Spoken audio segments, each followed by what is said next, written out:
The Diamondbacks scored early and often and got to Luis Perdomo last night. Went on to win 6-2 as they take game one of the series in an offensive attack here last night in the first game of the series. They also have added to their ball club. Eduardo Escobar comes over from the Minnesota Twins. He was acquired yesterday, and he'll make his Diamondbacks debut tonight. He gets to start at third base for the D-backs. Manuel Margot riding an 8-game hitting streak coming in, hitting at .429, 4 extra base hits and 2 RBIs during the 8-gamer. Welcome inside the broadcast booth, everybody. I'm Don Orsillo along with Mark Grant. Welcome to Padres Baseball. Well, tonight, Tyson Ross trying to get the Padres back to their winning ways. So far, Ross against the Diamondbacks, one good one, one bad one. In the good one, it was really good, and the slider was outstanding. And if anybody wants to turn it around after last night's loss, it's Tyson Ross, and hopefully he can go back to April 20th and deal like he did in the desert against the Diamondbacks. July 7th, not so much. That's the great thing about pitchers, starters in particular. You have to wait 4 days before you make your next start. Well, when you're throwing the ball extremely well, Tyson Ross wants the ball each and every time he goes out there and really do a good job, especially against these Diamondbacks. What's it all predicated on? Strike one, we talk about that all the time. He's got 3 quality pitches, the fastball, the cutter, and the slider. Now think of it, you've got strike one against Tyson Ross. Even guys like Paul Goldschmidt, they will swing at pitches off the plate. 73 of his 102 strikeouts come via that slider. It's almost to the point where Tyson Ross throws that so many times that he can even tell a hitter that it's coming. They will swing and miss if it's in a good location. He's done well with that pitch. For the Diamondbacks tonight, it's Patrick Corbin. 7 wins on the season, and his slider also very good. Slider. That's what we're going to talk about tonight. And if both pitchers are on, hopefully we're going to have a pitcher's duel and the Padres come out on top. But Corbin's got to pick up the pace. When he's picking up the pace a little bit more with his delivery, he's really doing well. And these are ranks this season for the left-hander. Diamondbacks got themselves a good one. 126 of his strikeouts via the slider. And once again, another thing they got to deal with on the road. This series 3-1, 10 road starts, a 2.70 ERA. They had Greinke last night, Corbin tonight. They've got their work cut out for him here in San Diego. Well, coming up, Trevor time in Cooperstown. Mark Sweeney checking in with Mike Sweeney, a close friend of Trevor's. We come back after this.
to third. Backhanded by the shortstop. Blum got a hurry. Got him! Yes! 479. And that was save number 479 for Trevor Hoffman, who made history on September 24, 2006, when he became Major League Baseball's all-time saves leader. And tomorrow, he will be enshrined in the National Baseball Hall of Fame. Well, our Mark Sweeney is in Cooperstown, and he had a chance to chat with former big leaguer Mike Sweeney, no relation, but Trevor Hoffman's neighbor, earlier today on the golf course. Here's a piece of that conversation. He's the first ever pitcher to 600 saves. But beyond his stats, there's no man that's been put on this earth like Trevor Hoffman. He's just the best. And if you're going to put a jersey on your wall that your kids could look up to, there's no one I'm more proud of to have on my wall for my boys to look up to than Trevor Hoffman. And we'll have much more from Mark Sweeney reporting from Cooperstown throughout the game. But right now, coming up, Manny Margot looks to stay hot against these Diamondbacks. Padres, Diamondbacks, Game 2, first pitch coming up next on Fox Sports San Diego.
By Petco, the pet company. By Cadillac, visit your San Diego Cadillac dealers today. By Nissan, take on the unexpected with Nissan's available intelligent safety shield technologies. The Padres and Diamondbacks getting ready for Game 2 of the series. Time now for the weather report, brought to you by your always sunny Honda dealers of San Diego County. 74 degrees, southwest breeze at 8 miles per hour. Forecast is cloudy, although I will tell you there are very few clouds to begin this game above Petco Park here tonight. Don Orsillo, Mark Grant, Andy Halbrin with you as the Padres and Diamondbacks play the middle game of the 3-game series. Well, Diamondbacks took Game 1 of the series, and it's time now to check out their lineup, brought to you by your San Diego County Ford dealers. John Jay, the former Padre, leading it off in right field with Paul Goldschmidt at first base. David Peralta in left field with A.J. Pollock in center. Eduardo Escobar, his debut for the Diamondbacks. Ketel Marte at shortstop. Daniel Descalso at second base. Jeff Mathis does the catching, and Patrick Corbin, the pitcher, bats out of the 9th spot for the D-backs. On the hill for the Padres tonight is Tyson Ross. A 31-year-old is making his 21st start. We talked about his slider in the pregame show. He'd get ahead with any of his pitches, the four-seamer, the cutter, the slider as well, and avoid the big innings. Last night, the D-backs dropped a 6th spot in the 3rd. So it was a rough outing for Luis Perdomo. We found out after that he was having a little discomfort in his throwing shoulder, so stay tuned to that one. This one lined into center field for Jay, and a base hit to start things tonight. John Jay coming in, hitting at 221, lines one into center. And lead runner on here for the Diamondbacks in the first inning. Defense for the Padres is brought to you by Nissan. Jose Pirela. He is out at second base. Second start at second base since the All-Star break. To his left at first base, Eric Hosmer. To his right at short, everyday Freddie Galvis. Christian Villanueva at third. Behind the plate, putting down the signs, Austin Hedges. In the outfield, Myers, Margot, and Renfroe for the Padres. Paul Goldschmidt standing in. He's reached base safely in 27 straight road games. Hitting at 375 during that time. Started the year very slowly, but mid-May really picked it up, and back to Paul Goldschmidt again, hitting at 276. 22 homers and 54 runs batted in.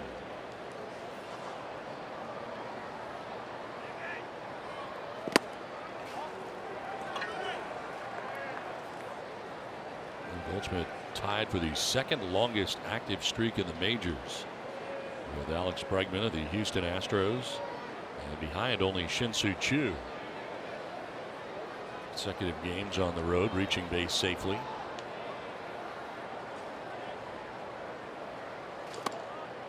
You know, you look at Paul Goldschmidt and you think, wow, he's probably a cleanup hitter, right? Well, there's times he's batting cleanup, but I kind of like him in the second hole because John Jay, he sprays the ball all over the field. You get him on first base. You know, John Jay doesn't have blazing speed, but he can run a little bit.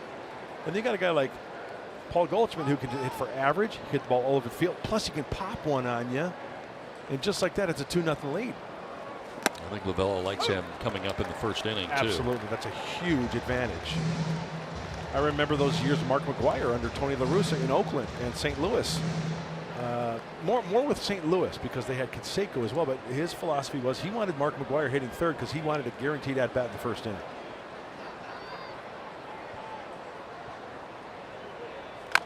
Fouled off, and it hangs at 2-2. Tyson Ross with that fastball biting in on Goldschmidt. You have to bury that pitch into Goldschmidt. You cannot be afraid to throw the ball into him. You know, we showed a little video on Tyson Ross about that slider, and that was one of the clips we showed you, down and away with the slider to get Goldschmidt swing and miss. Looks like the slider's coming right here.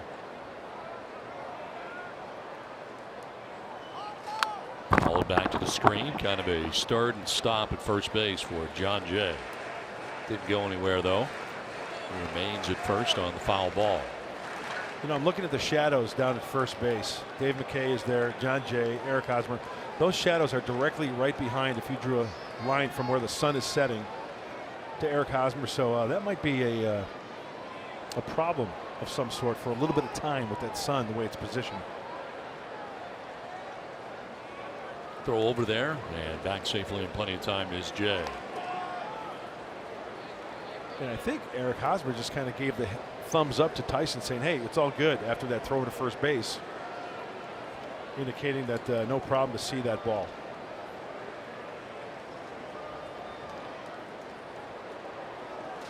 Swing and a miss, and Goldschmidt strikes out first K of the day for Tyson Ross.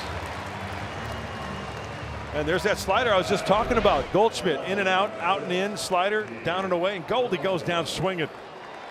Getting out in front, great tight rotation, and all arms, all upper body for the first strikeout.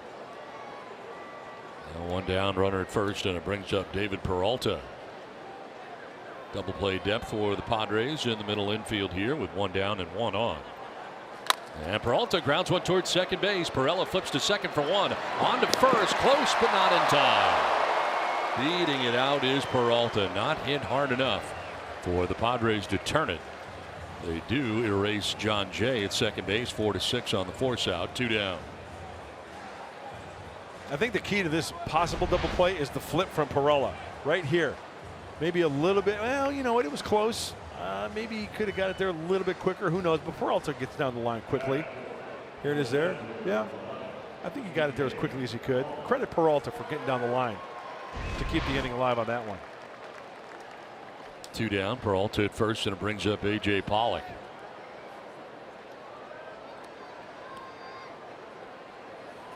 Pollock 296, 13 homers, 42 runs batted in.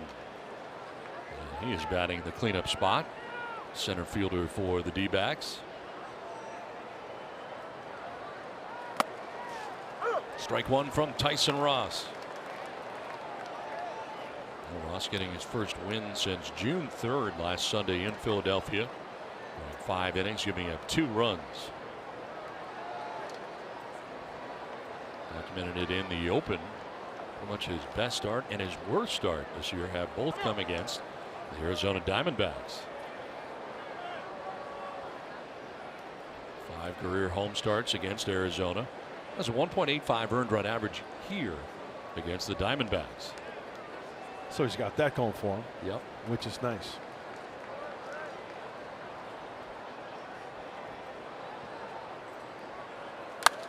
Fly ball right center field. Renfroe heading over. He'll have room shy of the track. Puts it away for out number 3. Diamondbacks are gone. Padres are coming up.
Time now for the Padres lineup, brought to you by your San Diego County Toyota dealers. Manuel Margot is going to lead it off in center field. Will Myers in left with Hunter Renfroe in right. Eric Hosmer at first base in the cleanup spot with Christian Villanueva at third base. Freddie Galvis at short. Jose Perella at second base. Austin Hedges bats 8th, does the catching with Tyson Ross on the mound. And batting 9th for the Padres. And tonight they have to deal with Patrick Corbin. Tyson Ross, slider from the right side, slider from the left side. Patrick Corbin, 28-year-old, making his 22nd start. Hitters are hitting 147 off that slider. He throws sinkers and that one pitch we were talking about. He's good on the road, darn good on the road this year. 10 road starts, 3-1 record with a 2.70 ERA. First pitch from Corbin to Margot is in there for strike one. Oh, Manuel hitting at 255 coming in, 4 homers. 26 runs batted in.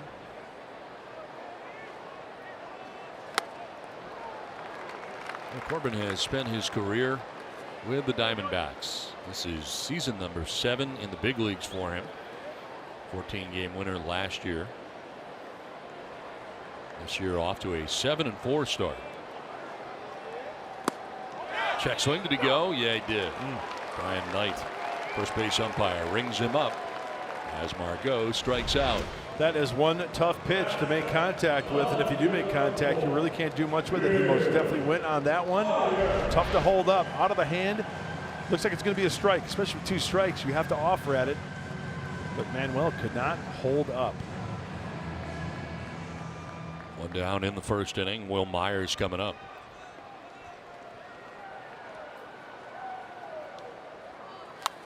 Popped up foul off to the right, out of play.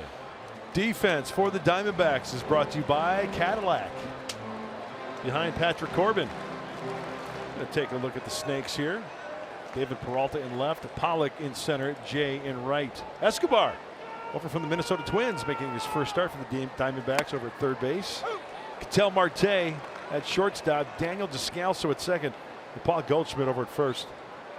Jeff Mathis will be putting down the signs for Corbin. He's jumped ahead of Myers here, 0-2. And that one skips in for ball 1, 1-2. Well, another day, another uniform for the Diamondbacks. How about that? And you picked up on that. I'm quite amazed. No teal in this charcoal uniform. No, not this edition.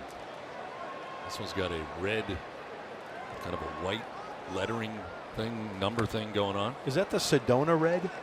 I bet it is. I bet it is.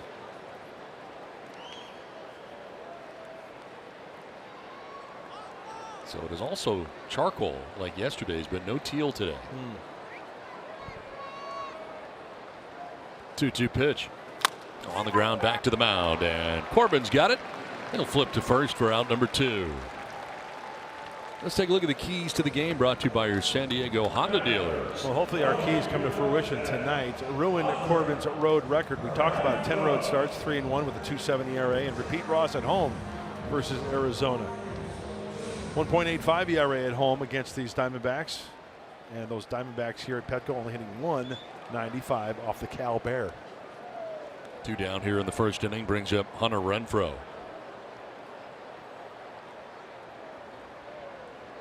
I wonder who decides what uniform of the 9 that the Diamondbacks have that they're going to use in that night's game. From what I've heard, majority of the time it's the starting pitcher's choice. Gets to pick, huh? Not saying that's every team's case, but I have heard that in the past. I mean, we can get on that. We have 5 golf shirts, right? Right. And we have for a tough, 162 game schedule. and we have a tough enough time trying to figure out Right. color coordinating, so we coordinate everybody. This one is grounded foul, whether it be Annie, Mike Pomeranz, Mark Sweeney when he's here. I mean, there's 5 of us that have to color coordinate every night, and we are color coordinated again tonight. But it is difficult. It's not easy, so I can't imagine the whole team trying to figure out when you have 9 options. You're in charge of that, right? I've sort of taken the lead on that a little bit just to help out.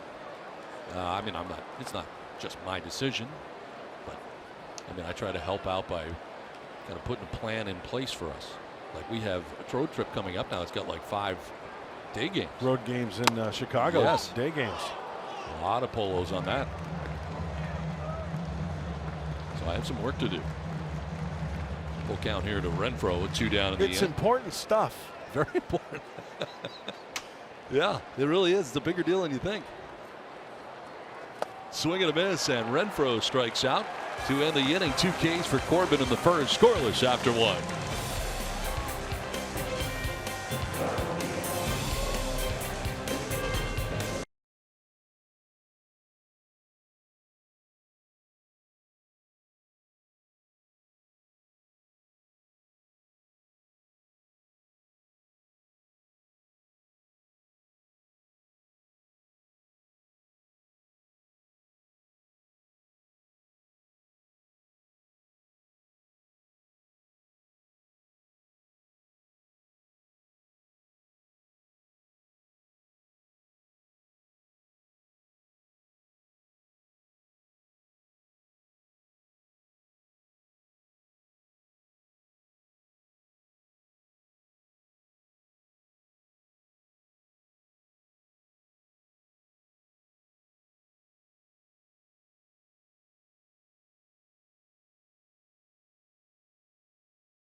Bar leading it off with his new team here, the Diamondbacks.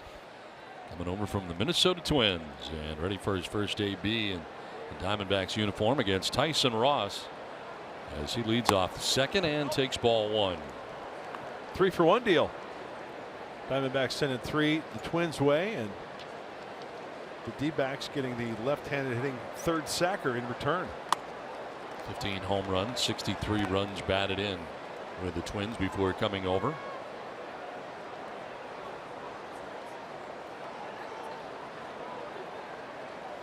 Same time at third base, shortstop, and one start at second base this year. Majority of his starts at third base, and that's where he starts tonight's game. Kind of works out for them. And Jake Lamb goes on the DL.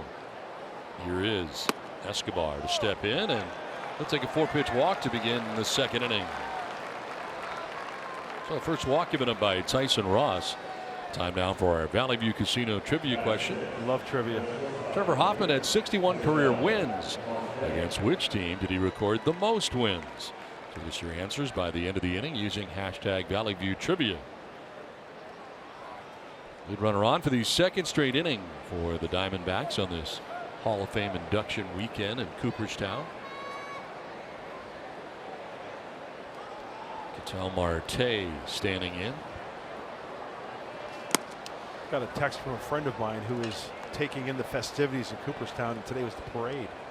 And he said there are thousands, I repeat, thousands of Padres fans in Cooperstown. That's awesome. Well represented, and that is so exciting to hear.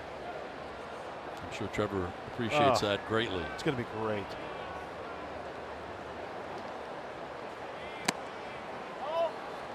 Missing away, and that is 6 straight balls thrown here by Tyson Ross to begin the second inning. Keep an eye on the fastball velocity, 91, 92-ish from Tyson Ross. Now 2-0, that doesn't mean that he is going to throw the fastball. He will throw the slider at any time. Throw over to first.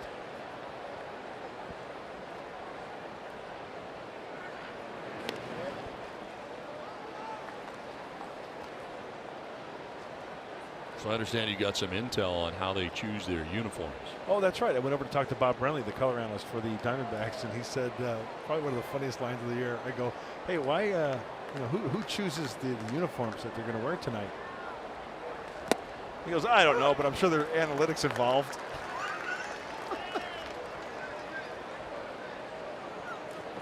That's pretty funny. Yeah. In this day and age. I think they wear the teal on Tuesdays and Fridays, and they wear this uniform on Saturdays and Sundays. So there is a reason. I guess. This will miss to Marte.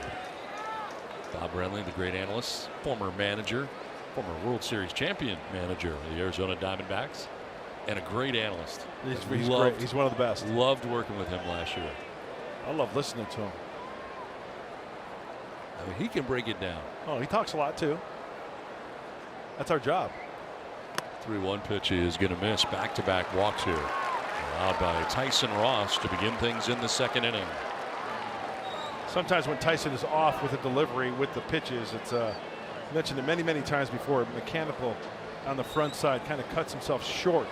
Doesn't release that front side on the side of his body and get out in front consistently with that release point. But the mindset that a pitcher has to deal with here is, with all the situation going on here, is one pitch to get a double play ball.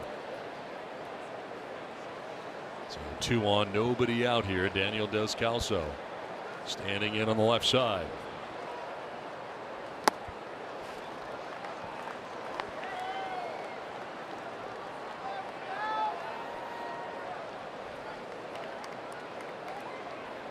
Back-to-back walks and falls behind Descalso.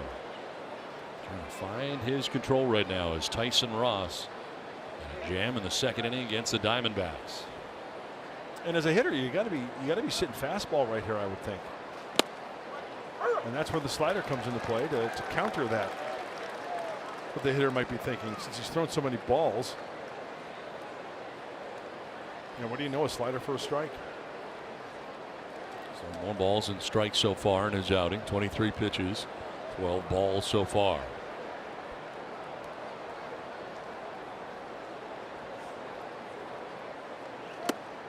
Here's strike two. Jumps ahead here 1-2.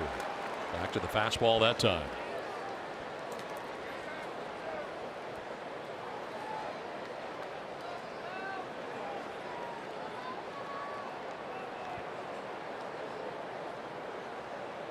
Escobar at second, Marte at first. Nobody out here in the second inning.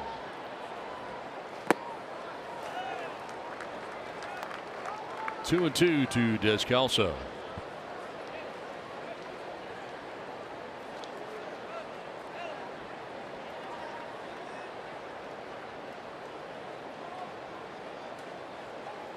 Jeff Mathis waiting on deck. Batting out of the 8 spot for the Diamondbacks. Their veteran catcher. 2-2.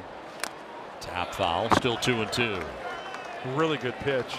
Really good location. Credit to Scalzo for just getting a piece of that one. Having to have Tyson Ross work again. Descalso last night 0 for 3 in the game, but he did walk. And came around to score a run as part of the 6-2 victory for the D-backs here last night.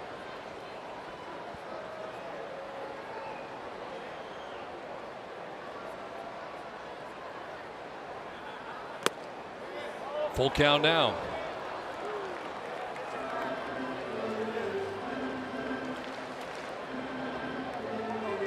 Ross walking Escobar, walk Marte, and now a full count to Descalso.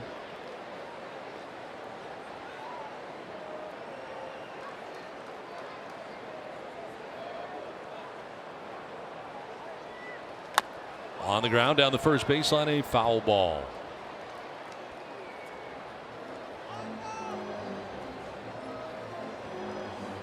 Eighth pitch of the at bat coming up. Good battle turned on here by Descalso. Talk about a hitter having to be short and quick to the baseball, something close around the plate.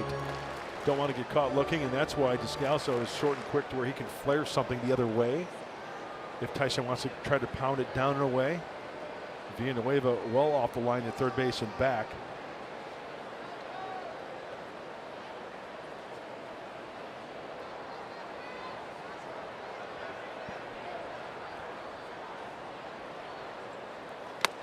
Ball 4, and he's walked 3 straight, and the bases loaded.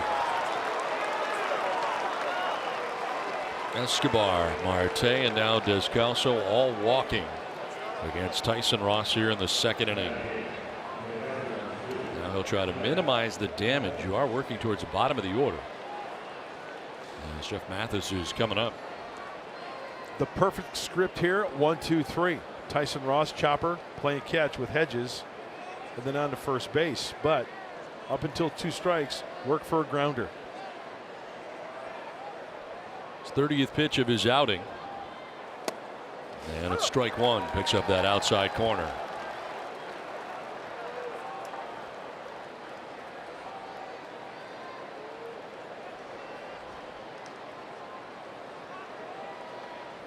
Bases filled with Diamondbacks here in the second inning. Nobody out. Nice swing and a miss for Mathis. Yeah, nice block by Austin Hedges.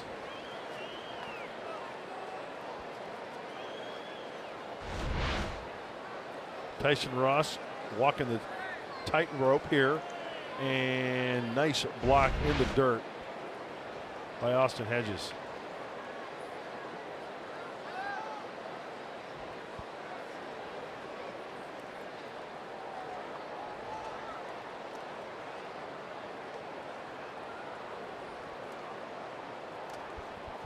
Whoa.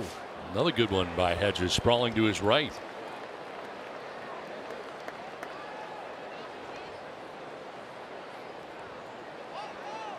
His career with the bases loaded, 3 grand slams on his resume. 1 for 5 this year. You know, you don't want this count to go too deep, because then you really got to be pinpoint and worry about walking in a run, either a weak grounder or maybe a strikeout right here. That's a good take. That is one tough pitch to lay off with 2 strikes.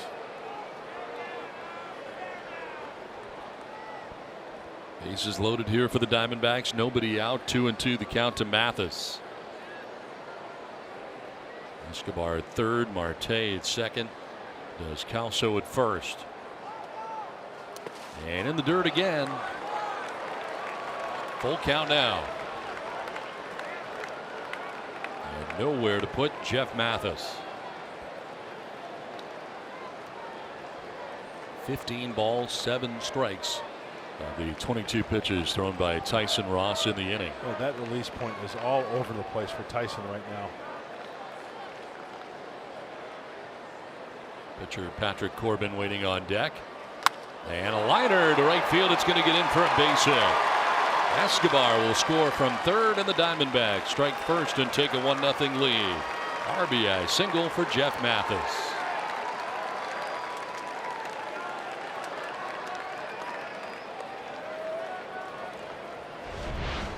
Jeff Mathis really did a nice job of, first of all, with 2 strikes, seeing a couple other pitches, and then getting a high slider and taking it the other way. Bases are loaded, RBI opportunity. He tried to maybe overswing on that one on the high breaky ball, pull it to the left side, but he spanks that one to right field to get the Diamondbacks on the board. That's good old-fashioned, good hit right there by Jeff Mathis. So bases are reloaded. Still nobody out here for the Diamondbacks in the second inning. And Patrick Corbin, the pitcher for the D-backs, coming up. He's got 7 hits on the year. 7 for 38. 184 for the year overall in his 6 years in the big leagues. A 164 average.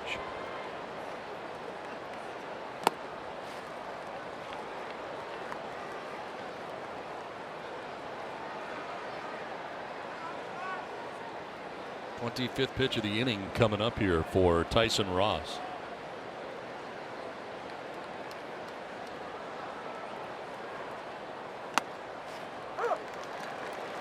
Ball and a strike to Corbin.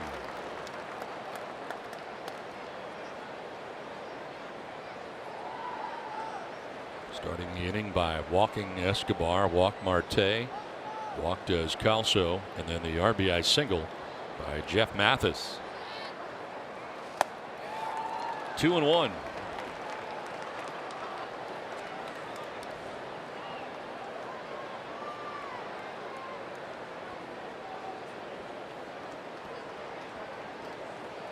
Marte at third, does Calso at second. Mathis at first with nobody out here in the Diamondbacks' second inning. Swinging a foul tip, and it's 2-2. Everything just out of sync for Tyson Ross. Hasn't been able to find that consistent release point. And don't shut your toolbox here against Corbin. Don just mentioned the good numbers. You know, he can put the ball in play, help his own cause. Might be a good spot for a breaking ball right here. Good pitch on the fastball. It just misses low. Just below the knees at 92. Another full count. Third full count for Tyson Ross.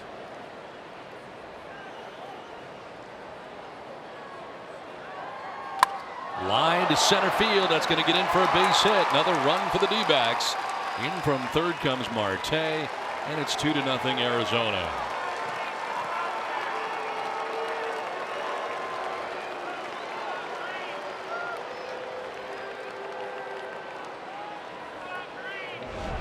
Well, 1 on, 1 off for the Diamondbacks. Looks like a high fastball.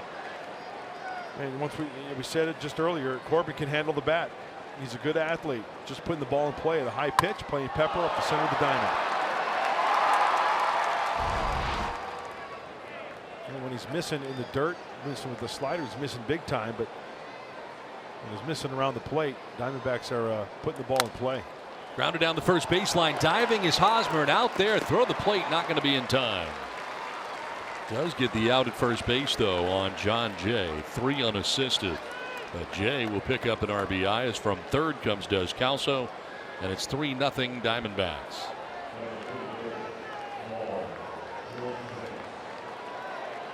So the runners move up as well. Second and third. Time now for the Kia drive to success. Well, Goldschmidt coming up here, and Goldschmidt highest OPS on the road. 1.041, and Mike Trout On top, Matt Carpenter's second, and Paul Goldschmidt. Infield in all the way around here for the Padres now, a second and third and one out. 3 runs in for the Diamondbacks.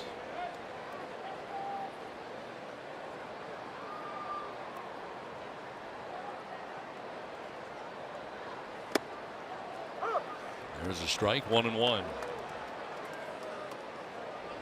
Now the 3 straight walks to begin the inning all turn into runs. Escobar, Marte, and Descalso all score after receiving free passes in the inning.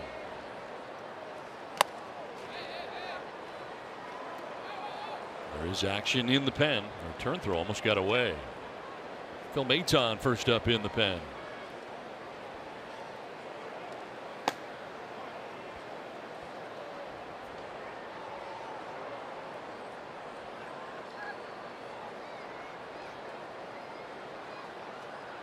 Goldschmidt lines into right field for a base hit.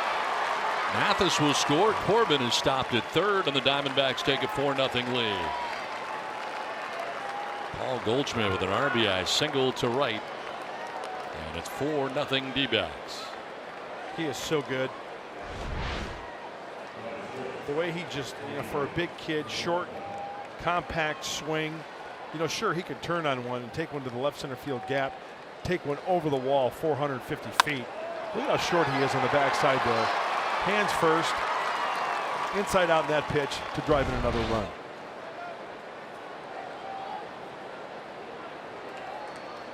First and third, and it brings up David Peralta. Grounded to a fielder's choice in the first inning, and bats here in the second inning.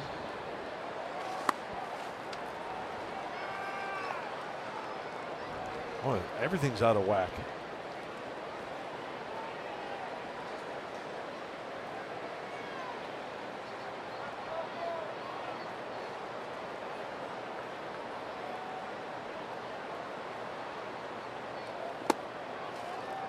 Falls behind 2-0.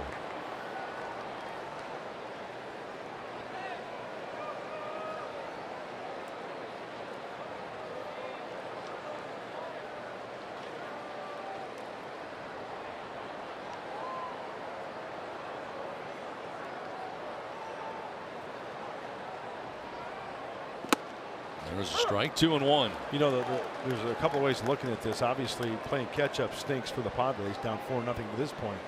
But having to deal with Patrick Corbin. Sometimes, the old adage where pitchers are labeled, you can get them the first time through. Not the case with Patrick Corbin. They're only hitting 162. On the ground to second base. Perella will go to second for one, on to first for two. Much needed. 4-6-3 in the Twin killing, but 4 runs for the Diamondbacks.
Hall of Fame and Johnny, how's the weekend going? Great, great. Yeah, Trevor's on his way.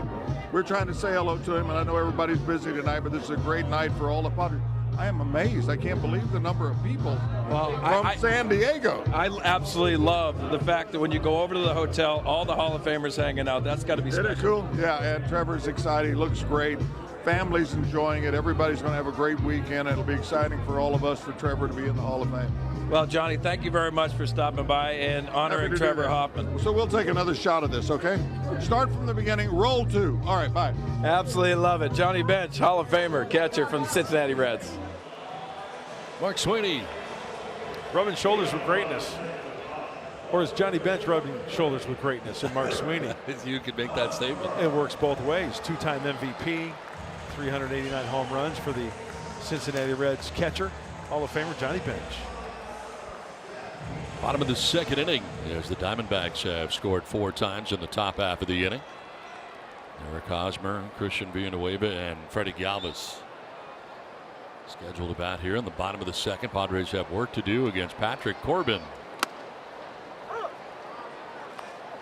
Corbin had a 1-2-3 first inning with 2 strikeouts. Eric Hosmer starting the day at 246, 10 homers, 42 runs batted in.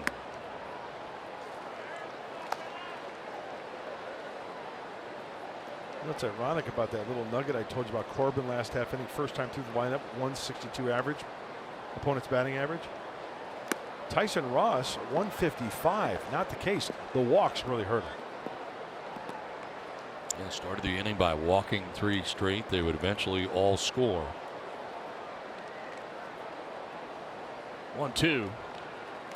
And Hosmer strikes out for the first out of the second inning. Well, Christian Villanueva's coming up, and it's time now for our Coors Light refreshing finish. Earlier this year, Villanueva with one of his 19 home runs coming off Patrick Corbin.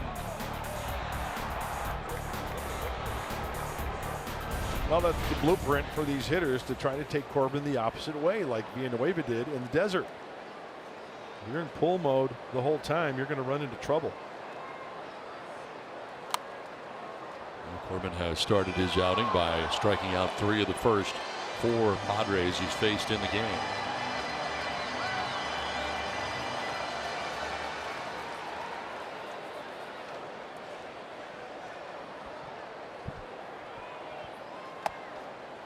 Elevates, and Villanueva does not chase the high fastball. StatCast, let's take a look at the StatCast AI powered by AWS. Swing and a miss for Villanueva, 1-2.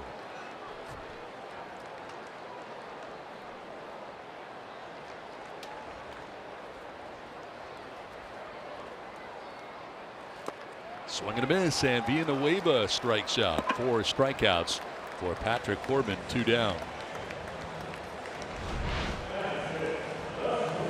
The slider out of the zone. Sound familiar? You bet. Broken record? Uh-huh. And Corbin records another one. 2 down. Freddie Galvis coming up. Padres shortstop at 239. 5 homers, 40 runs batted in. Switch hitter batting from the right side against a left-hander today, and that drops in there for strike 1.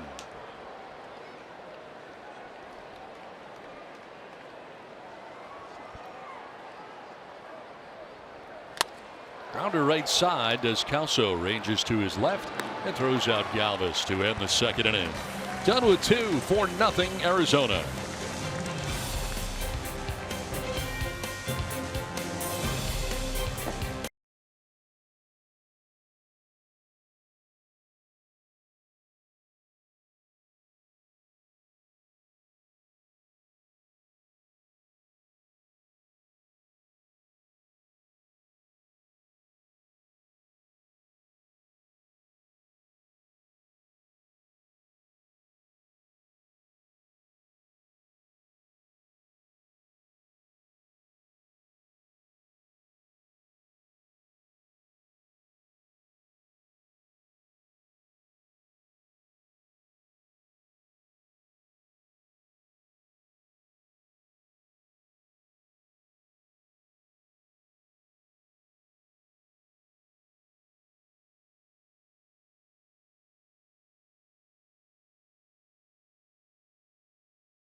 The top of the third inning. Time now to answer our Valley View Casino trivia question. Trevor Hoffman had 61 career wins. Against which team did he record the most wins? 9 wins against the Cincinnati Reds. I wouldn't have guessed that. I would have guessed a team in the division. Yep, that would have been my guess too. Pretty good looking bobblehead tonight, the giveaway here at Petco Park.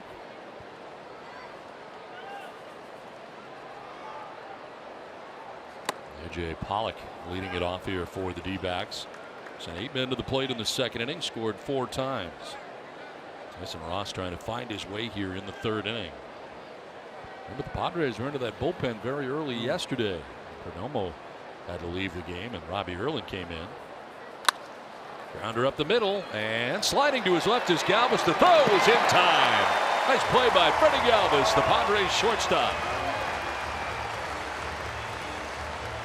Freddie helping out Tyson Ross any which way he can. This ball was ticketed for center field. The slide up to your knee, and he can really show off that cannon when he needs to. Snap throw from the ear. Tyson Ross likes it. Talk about a pretty quick runner too. And AJ Pollock, who gets down the line pretty well, but Galvis gets him. The first out here of the third inning. Second plate appearance in a Diamondbacks uniform for Eduardo Escobar, who is brushed back here. Escobar had 2-0. He did walk in the second inning. He's the guy that got it all started for the D-backs.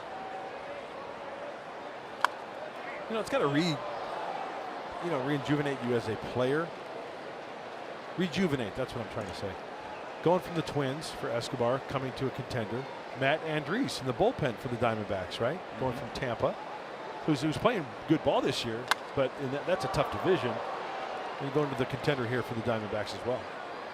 Margot takes care of out number 2.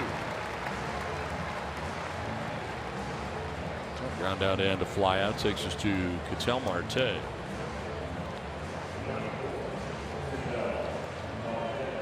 Marte, who has played shortstop in the past. We're seeing him in Seattle with the Mariners at shortstop for a bit.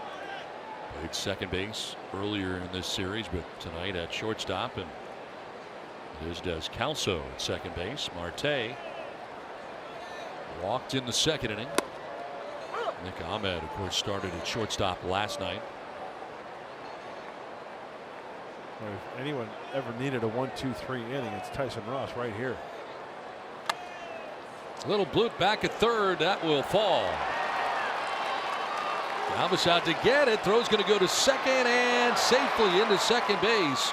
With a bloop double goes Ketel Marte. And credit him for the aggressive base running, getting to second base on that little flare in behind third base. Don, you just took the words right out of my mouth. Out of the batter's box, he knew that Galvis couldn't get to it. He knew that Myers had a long way to go. And when you notice Galvis getting that, his momentum is going away from second base. So he is right out of the box thinking too, pumping the arms, stay on the bag. He does just that.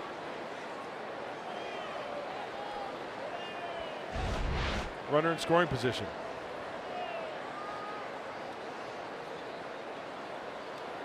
Two outs, runner at second. Daniel Descalso lifts a fly ball foul off to the left out of play. Well, the Diamondbacks with runners in scoring position, 3 for 5 already tonight, and 8 for 15 in the series.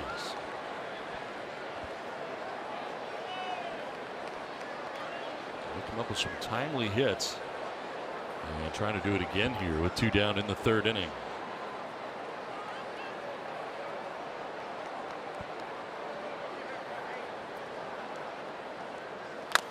Chop to first. Hosmer may need help. He does. And Ross will cover the bag for the out that ends the inning. 2.5 done, 4-0 Diamondbacks.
Some of the things that you guys did, and even growing up in the game of baseball, I think it's pretty special. Even from a former teammate, watching you guys come in and celebrating a win, that had to be special. Oh yeah, no, we went crazy, absolutely nuts.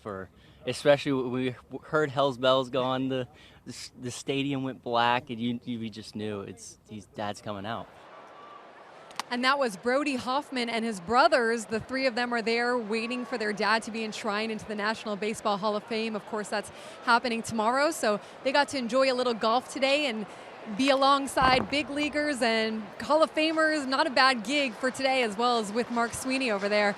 But Mud, Don, I got to imagine you guys are getting excited for this speech. You know, I've been watching social media. There are a ton of Padres fans out there just waiting for this speech tomorrow to be part of it.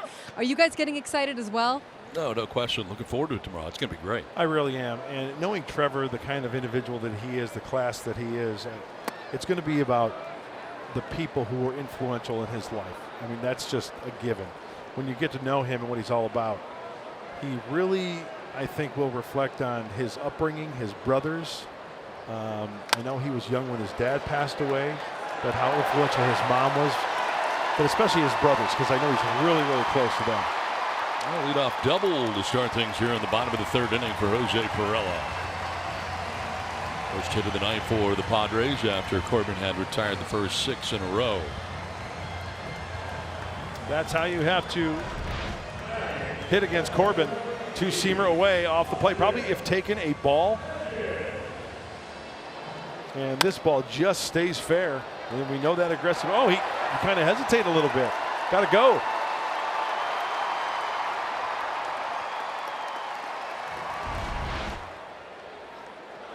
So Pirela at second base. Nobody out here in the third. Brings up Austin Hedges.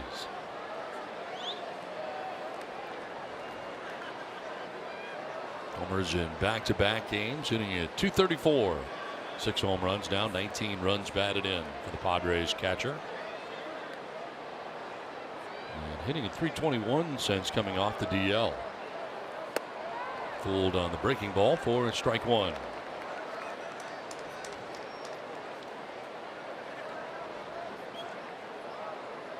Talking to Matt Stairs before the game about Austin and his success. Better posture. He's got a better base. We talk about infielders, right? Working from the feet up. Same with hitting. Working from the feet up. That firm base. And, you know, a lot of, Don, you know this, being around the game a long time, hitting is a lot of thinking, right? Of what you're trying to do out there. Hitting through the baseball instead of trying to lift it, because nowadays everything's launch angle, trying to elevate, okay, launch angle there, but hitting through the ball and hitting it hard on the line, therefore the barrel of your bat staying in the hitting zone longer for a greater chance to make solid contact. And thinking middle of the field as well, gap to gap. Popped up foul off to the right, out of play. Mentioned he homered in the last 2 games, a home run last night. One of the bright spots for the Padres in the game, and it came late for the Padres. Home run number 6 of the year for Austin Hedges. Now, I know it happened so quickly, but if you slowed that down and watched the barrel of that bat going through the zone, I'll bet you a dime to donuts, and you know how much I love donuts. If that barrel stays in the hitting zone for a long time and squares that up and sends it on its way.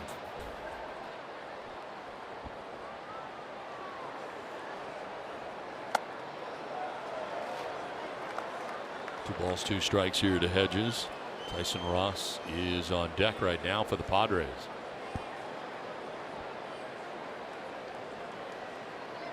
Out 4 runs in the second inning. Difference in the game right now.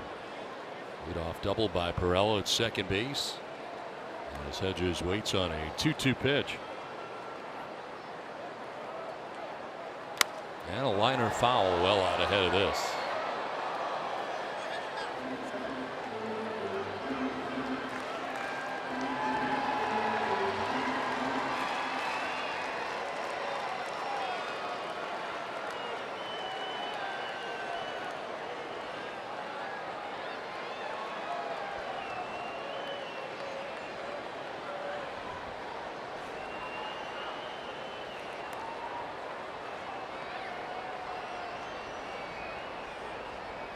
Swing and a miss, and it briefly gets away from Mathis, who clears the runner.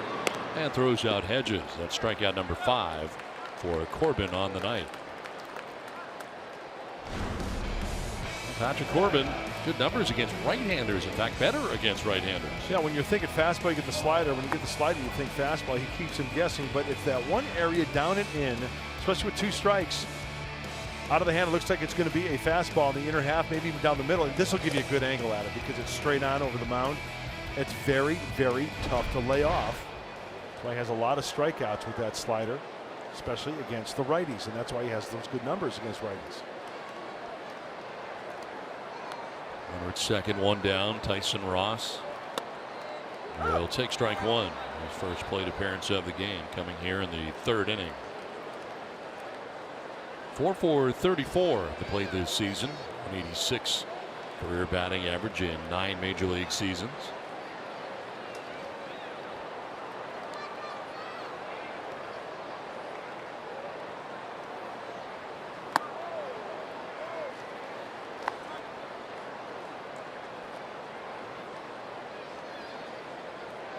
Corbin coming in 7-4 with a 3.13 earned run average.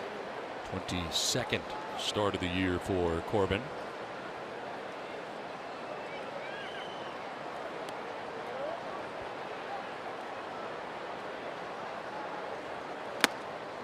There's strike 2. Corbin works at a good pace too, doesn't he? He does. Gets it and throws it. Yeah. His fastball at 92 miles an hour. 37 pitches, of which 25 have been strikes so far for Corbin. And again, he's got 5 strikeouts. This one grounded down the 3rd baseline as coming in Escobar trying to barehanded. Tyson Ross will reach at first base. Pirello remains at second. It'll be a base hit. And a swinging bunt for Tyson Ross. Well, I'm not so sure why Jose Pirela stayed at second base. You know, you can see the shortstop there. Marte was covering, but as soon as this ball was chopped, they got to get to that ball. They're going away from the bag. He thought about it, but put on the brakes. I think he's got to be on third base there. 2 on, 1 away, and the top of the order, Manuel Margot coming up. Second time through now for Patrick Corbin. Margot, a strikeout victim in the 1st inning as he went swinging.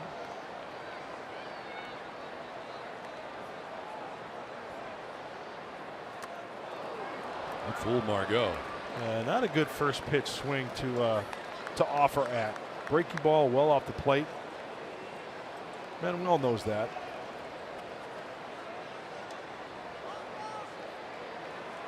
First pitch strikes to 8 of 10 so far for Corbin. He's been ahead of most.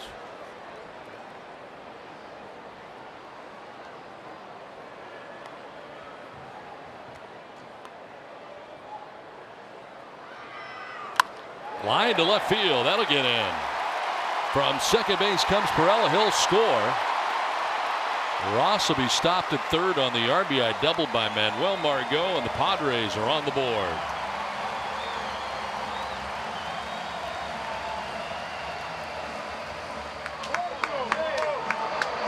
Well, this game of baseball, like any sport, anything in life, it's about adjustments, right? How about this first pitch, this at bat? Breaking ball down and away, swing and a miss, looking terrible. How about Manuel Margot then getting a fastball from Corbin and turning on it and resulting in an RBI and getting on the board? Good hitting right there by Manuel Margot. Second and third, 1 out, a run in for the Padres here in the 3rd inning, and brings up Will Myers. Getting his second look at Patrick Corbin tonight. Myers grounded back to Corbin in the 1st inning. Now lines one towards right center field. A gapper that's going to get down to the track of the wall. Scoring is Ross. Margot behind him. It is a 2-run double for Will Myers and a 1-run game. Diamondbacks on top 4-3.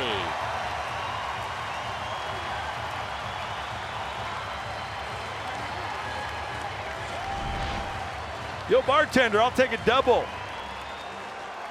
Will Myers answering back. Margot pulling the left field line. Will Myers wearing out right center field like we know he can do so well. Everybody's off and running. And just like that, Padres are within one. Mike Butcher, the pitching coach out there. Urban has given up 3 quick runs here in the 3rd inning.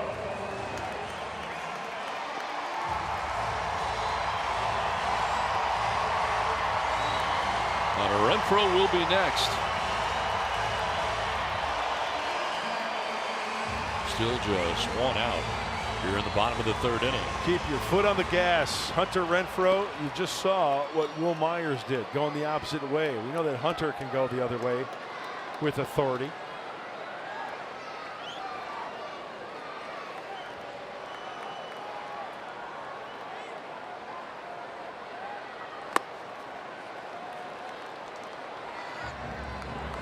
Struck out swinging in the 1st inning.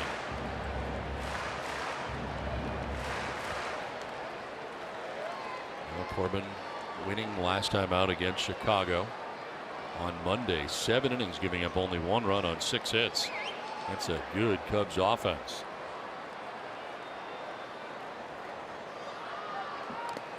Bouncing in 2-0.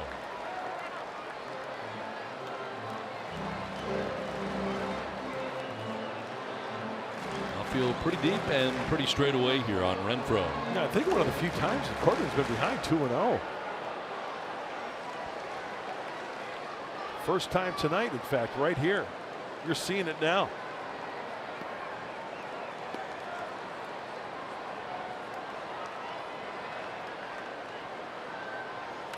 Renfroe grounds it foul outside of 3rd. 2-1.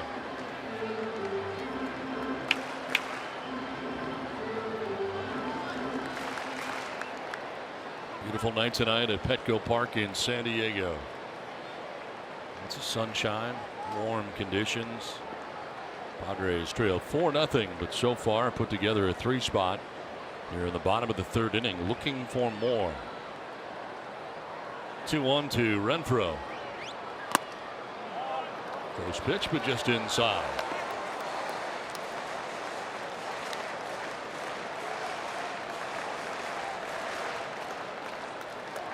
Cosmer waiting on deck.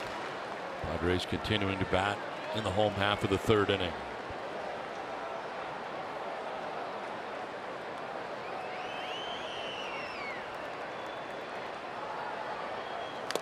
Swinging a foul tip. Full count. Very good crowd on hand here tonight as well. Middle game of this 3-game series against the Diamondbacks. Comfortable conditions.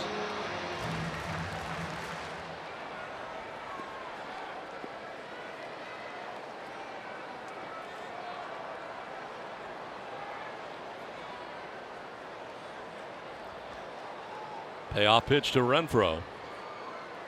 And a fly ball to right. John Jay going back to make the catch. Myers will tag at second, head for 3rd, and get there without a problem. On the fly out by Renfroe, Myers gets 90 feet away with the potential tying run. Well, Hunter had the right idea. Hitting that ball the other way.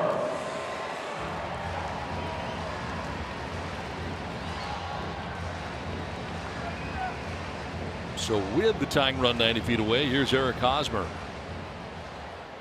He's been very good with 2 outs and runners in scoring position. Totaling the .314 average. Sorry, Donnie. Watch out for the ball in the dirt. Good lead at 3rd base. Secondary lead. Escobar way off the bag at 3rd. So Will Myers can afford to get off a lot more at 3rd base. 25th pitch of the inning coming up.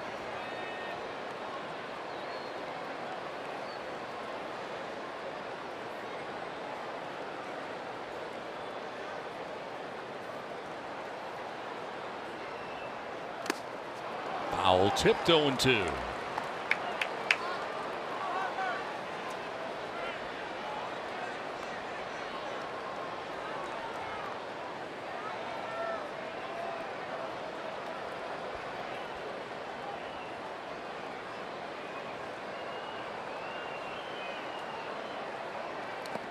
in the dirt outside and blocked by Mathis.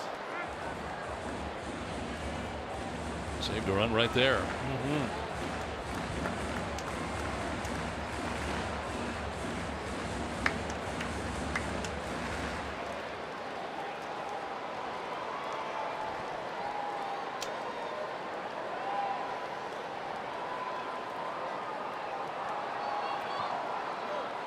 On the ground down the first baseline, trickled, and Goldschmidt will take it himself and tag the bag. But a good inning, a productive inning for the Padres. They scored 3 times in the inning. And Will Margot able to drive in a run with a double. And how about Will Myers driving in 2 with a gapper to right center field. Diamondbacks have a 4-3 lead, but the Padres are right back in it after 3.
The Padres top half of the 4th inning, and Jeff Mathis leading it off.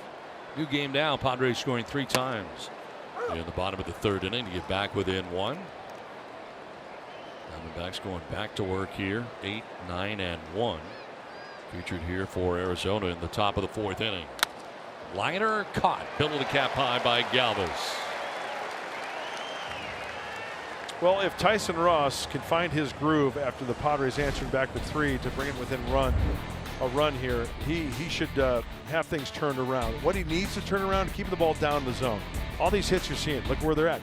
Belt buckle high, and the Diamondback hitters just taking it where they are pitched, fighting that one off there. That was a little duck snort down the left field line. But as we mentioned many times before, it's all about adjustments. That last half inning, he made an adjustment, even after that bloop double in the 3rd inning, and he finds himself only trailing by 1 run. Patrick Corbin batting for the 2nd time tonight. Single to drive in a run in the 2nd inning.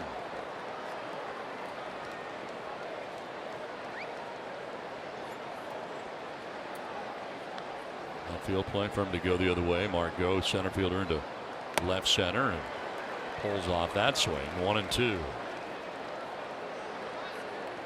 There's that gap we're talking about as they're swung around the other way.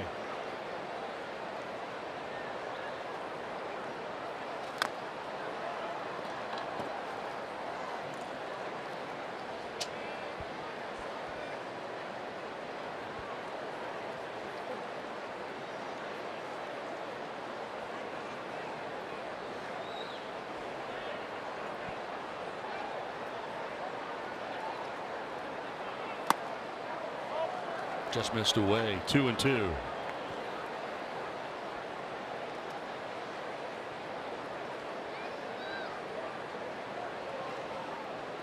Corbin now. John Jay waiting on deck. And that's to center field. 2nd hit of the night for Patrick Corbin.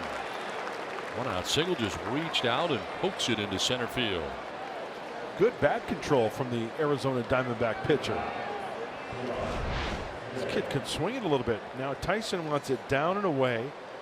That's outer third and just above the knees. And Patrick Corbin is too good of a hitter to not take advantage of that, and taking it to the shortstop side of second base. Even with Manuel Margot playing shallow, dumps it in there for a single. 1 out, 1 on. John Jay already getting his 3rd plate appearance of the game and taking strike 1. Jay singled into center field in the 1st inning. Grounded out in the 2nd, but picked up an RBI.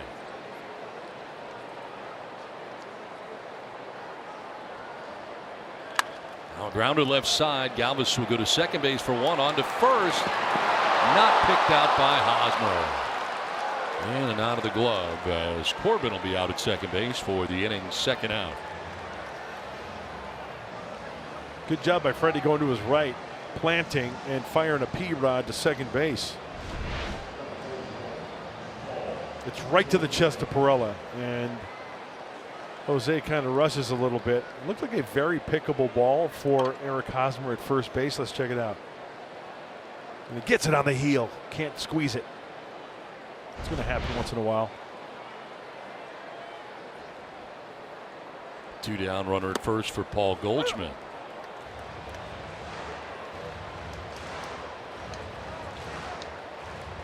Goldschmidt struck out in the 1st inning, singled to right in the 2nd to drive in a run.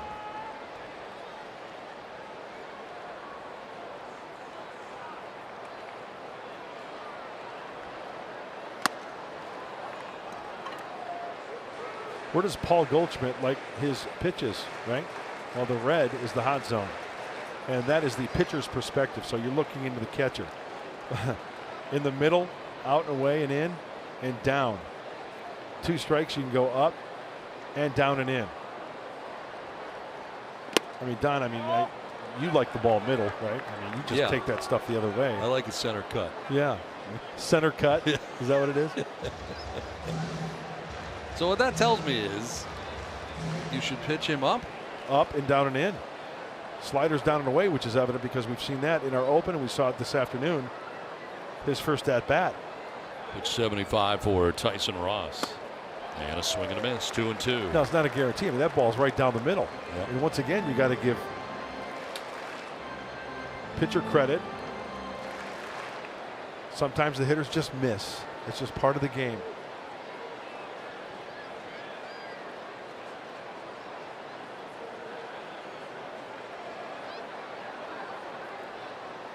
Swing and a miss, and he strikes out Goldschmidt to end the inning. So Tyson Ross has found his form here in the top of the 4th inning, able to strike out Paul Goldschmidt to end the top of the 4th. To the bottom of the 4th we go, 4-3 Diamondbacks.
T-Mobile, and it's Yasiel Puig off the DL and back in a Dodgers uniform, and this one off the facade down the left field line at SunTrust Park against the Atlanta Braves, and the Dodgers out to a 3-0 advantage in that game.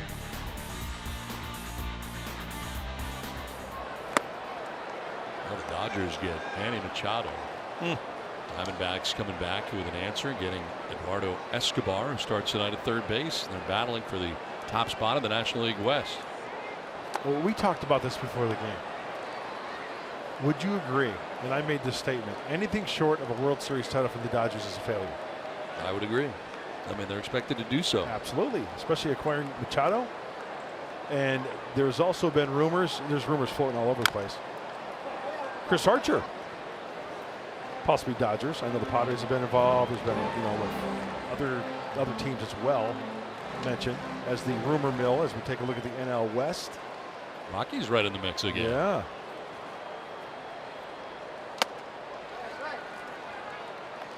They came in second place last year, the Dodgers. So anything short of a World Series victory to hang with them. Fouled off by Villanueva and hangs here at 2-2. It's kind of a tough position to be in if you're Dave Roberts, I guess. That's why they get paid the big bucks.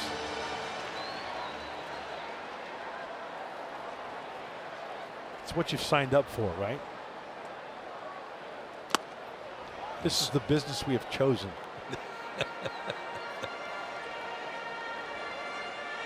You Michael Corleone all of a sudden. Hyman Roth said it himself. Michael, this is the business we've chosen. Playoff pitch. That'll bounce in. Kicks over by the Diamondbacks dugout. So apparently that was not the payoff pitch. Now it is 3-2.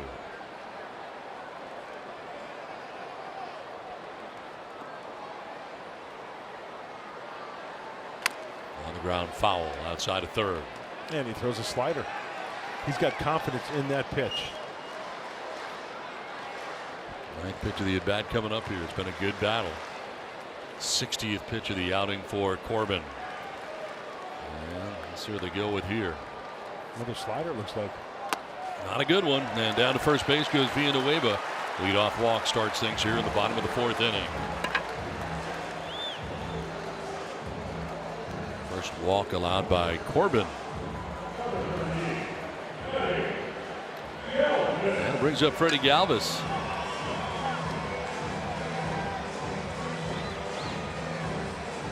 Galvis grounded out to the second baseman Daniel Descalso in the second inning. 0 for 1 in the ball game as he bats here in the fourth inning.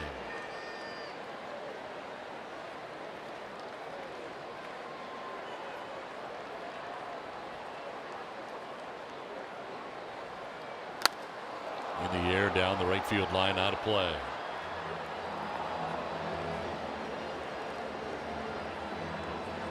With Goldschmidt holding on Villanueva, I think Freddie had the right idea, fouling that ball off down the right field line, trying to shoot it through that hole on that right side. A little first and third action possibly.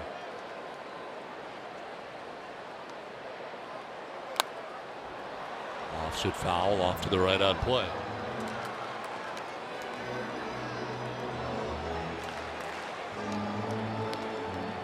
There's that hole I was talking about right there. You like the red arrow? Yeah, I do. What do you like do to mix it up? Do you like the solid yellow? I like both. Do you? Yeah. You mix it up. Go every other maybe. I didn't know you had that option. Have any other colors? I go freehand too. Well, that's where you draw it on your own. Right. I don't think that's a good idea. Means. I think that's a good idea. Sure. I think if they provide the arrow for you, you probably should just stick with that. I think agree. It'll be a straighter line. I think if I'm going to use like a curved line or something, that's when I can use the freehand. Did he go? No. We'll check with Brian Knight. I think that's ill-advised. Let's see. Does he go? I believe he did. Oh, he most definitely went. Wow. Most definitely.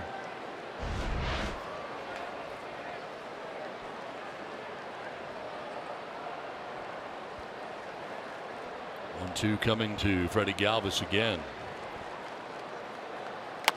And he fights it off on the ground to first base. Goldschmidt will apply the tag on Galvis.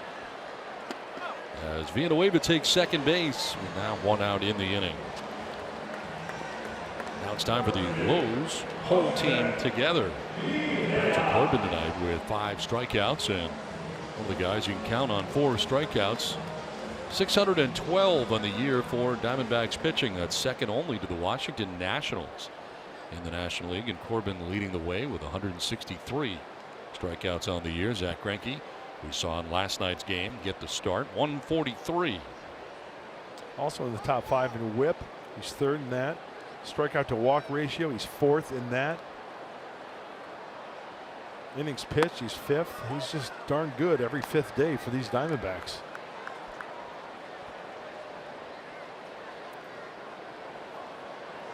"12 of 16 first pitch strikes." I know we talked about that quite a bit.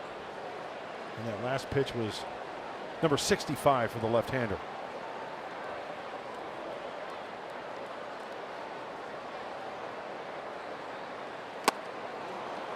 On the strike here for Perella.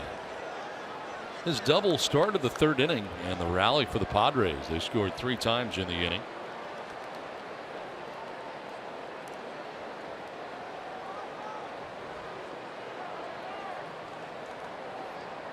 That last pitch, he broke out the slow curveball.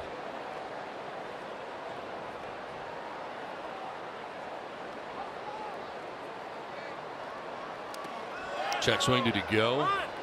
No, he did not, says Brian Knight, first base umpire.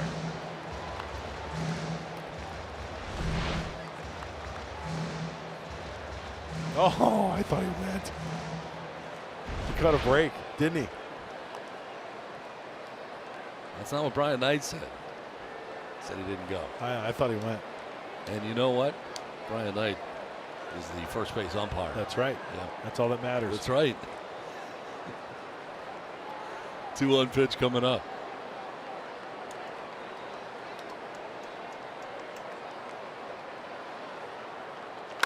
Back to the mound. Corbin will look the runner back at second. And he throws out Perella. 2 down. You know, you look at Patrick Corbin, just the way he pounced on that. He's a great athlete. No panic at all. He's confident in his ability. Look at the way he walks around the mound. Good mound presence. He gets to this chopper. Watch him get to it. Okay, feet are under him. Check the runner. Just a little flip throw to first. I know it looks easy, but you know what though? You can just tell by looking at the picture. He's a darn good athlete. Mike Butcher going out there again. His second visit of the night. Well, first base is open. You've got the pitcher spot due up next. Tyson Ross is out there. It might be just a little visit to say, hey, how do you want to go about throwing to Austin Hedges? He struck him out his first time up. You put him on? You might. Force the hand of Andy Green. You get Tyson Ross out of the game. He'd have to use his bench. Padres do have action. Robert Stock appears to be ready. I'd pitch to him, quite frankly.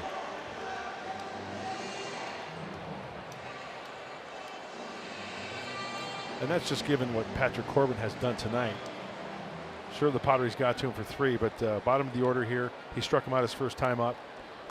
I'm sure that Torey Lovello and Mike Butcher have confidence in going after Austin Hedges here.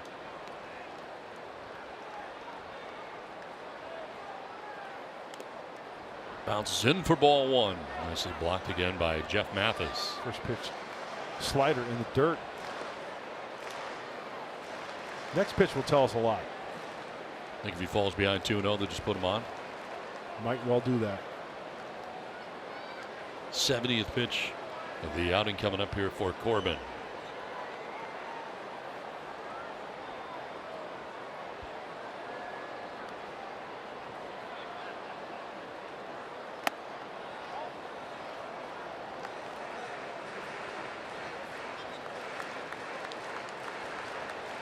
Hedges ahead, 2-0.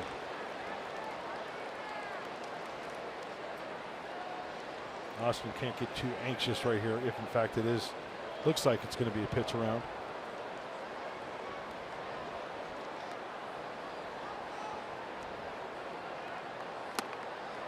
Ball 3, 3-0. I would assume just put him on. And now they will. So the intentional walk here of the no-throw kind. Second walk of the inning given up by Corbin, the first of the intentional variety. And it is Tyson Ross coming up. Tyson will stay in the game.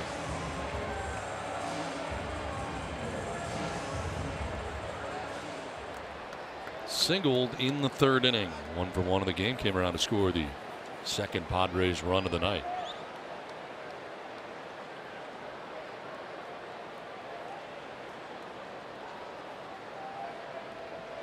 2 on, 2 down.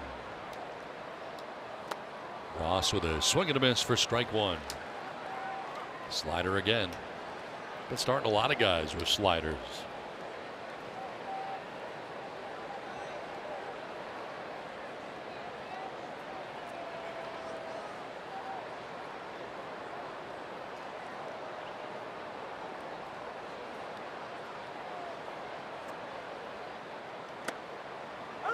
Strike call on the outside corner, 0-2.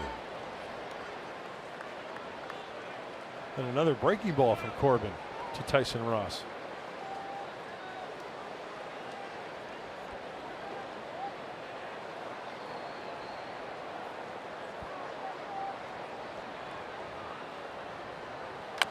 On the ground down the third baseline, foul.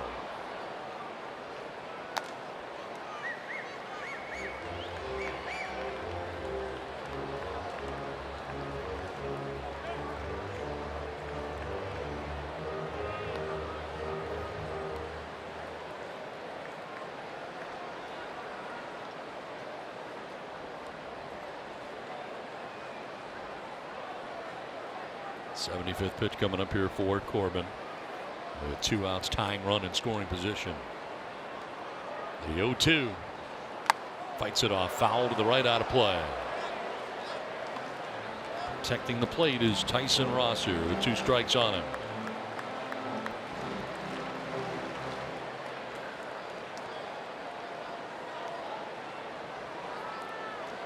Nothing else driving up the pitch count for Corbin. We've talked about it. Diamondbacks a very good bullpen. Best in the National League. Fouled off again by Ross. Good battle. Yeah, he's just not throwing them fastballs, trying to locate the fastball. He's throwing spinners up there. A lot of sliders.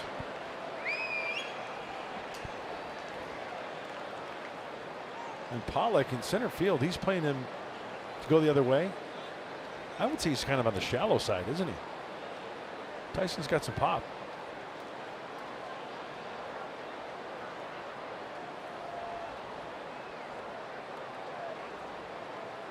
Ross lines into center field. That's going to get in for a hit. From second comes Villanueva to tie the game. And to third base goes Hedges. Tyson Ross drives in the tying run. It's 4-4.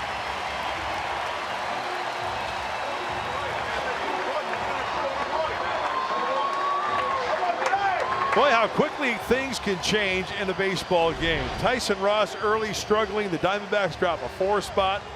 His club comes back in the bottom of the third, puts up a crooked number in a 3, and now the big right-hander puts his best cricket swing on it and sends one to left center field to tie this one up. You bet.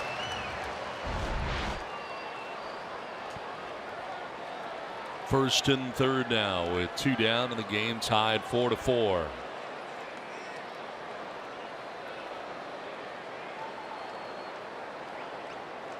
Margot takes a hack for strike 1. Breaking ball again from Corbin. Well, what an at bat that was by Tyson Ross before getting the RBI single that ties this game. He battled him, huh? He was out in front of some breaking balls, fouling him off.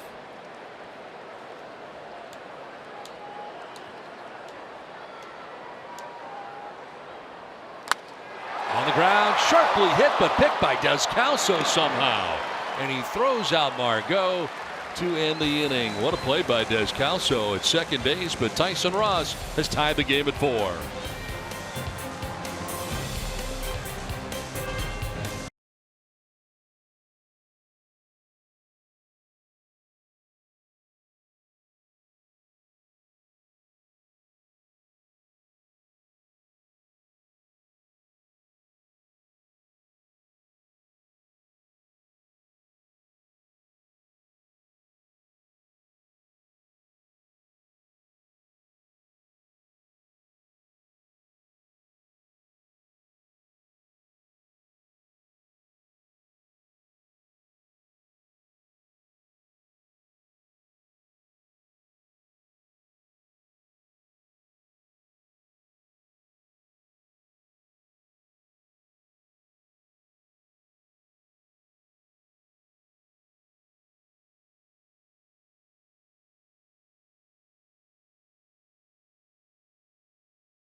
Presents Padres Baseball, brought to you by Petco, the pet company. By Hyundai, get a great deal, more than a great deal on all new Hyundai vehicles. See your Hyundai dealer today. And by Sequan Casino, opening in 2019 is Sequan's brand new 300-room resort and hotel. Now the Padres have come all the way back from a 4-run deficit to tie the score 4-4. Tyson Ross with a hit of his own, 2 of them in tonight's game. In fact, the most recent has tied the game at 4 aside. How the pendulum have swung now towards the Padres and tying this one up, making it interesting. We'll see how Tyson responds after swinging that bat and tying up the score at 4. He needs a quick inning. Now dealing with 3, 4, and 5 here for the Diamondbacks in the 5th. David Peralta 0 for 2. And the recipient of strike 1.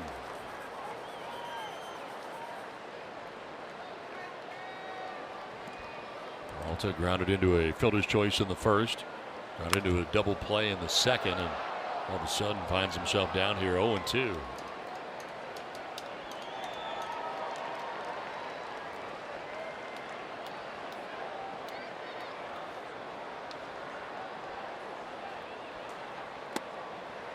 Close pitch just in.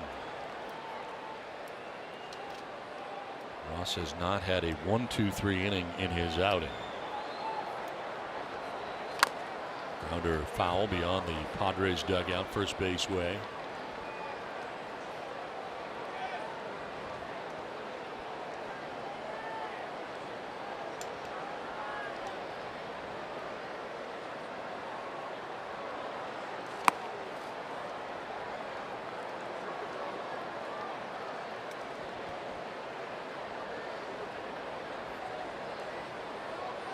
A.J. Pollock waiting on deck.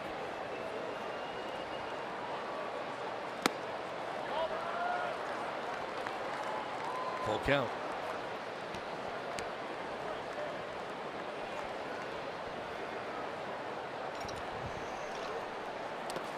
In the dirt, and that is ball 4. Down to first base goes Peralta. Leadoff walk here in the 5th.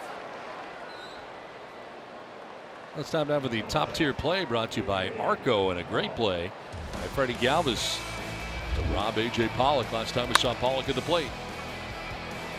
This ball looked like it was ticketed to center field, but Freddie Galvis to his left. The spin and throw. We've seen him make some spectacular plays at shortstop. Picking up Tyson Ross right there. Now that was some kind of nice. Pollock trying to bunt his way on and pops it up foul.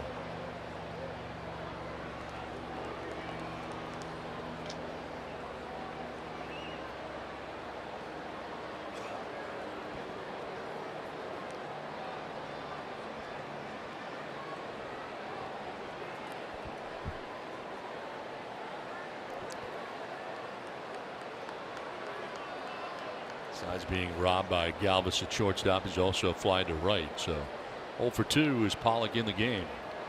That's here, the lead runner on in the 5th inning. Good pitch, drops in there for strike 2.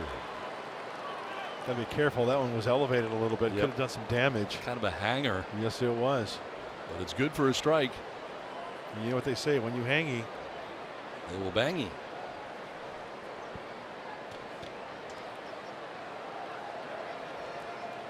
0-2 pitch coming up.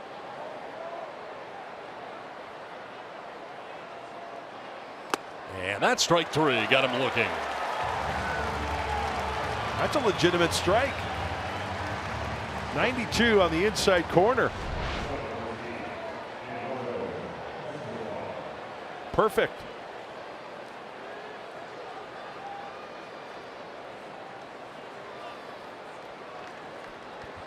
So 1 down here in the 5th inning.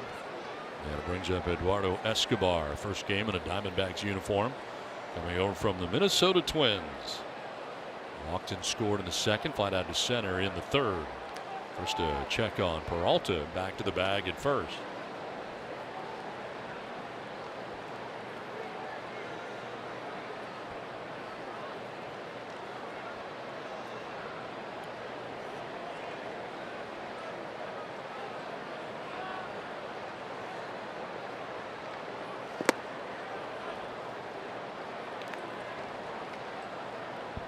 Tyson up to 87 pitches. He works here with 1 out in the 5th inning. Look for a time in the 2nd inning that he may not get out of the 2nd inning. This inning in which he allowed 4 runs, walked 3 in that inning, and allowed 3 hits. This is to right, and Renfroe on the move will get there on the run. Nice running catch by Hunter Renfroe in right field for out number 2. That's a nice play because off the left-handed swing of Escobar there, that ball's going to be hooking, and the grab to keep that runner at first base. Great concentration. And Mark McGuire likes it. Big Mac. 2 down, Peralta at first, and it brings up Ketel Marte. Shortstop who has walked and doubled.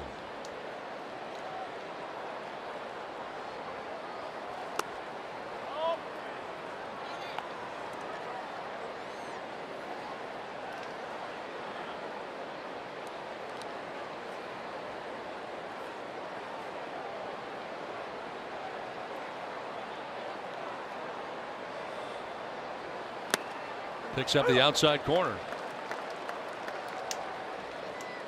Ross trying to work his way around a leadoff walk to David Peralta.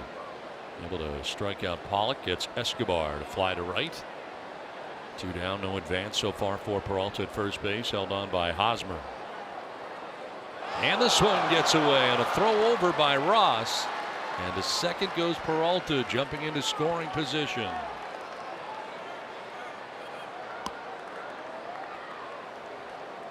Now Tyson's upset with himself there. Now that runner in scoring position.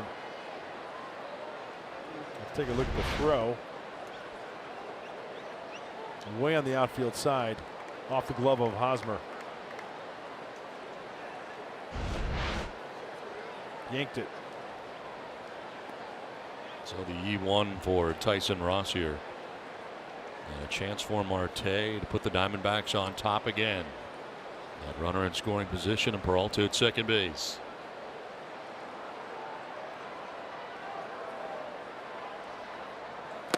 Swing and a miss, kind of buried it inside. 1-2. Fastball running in.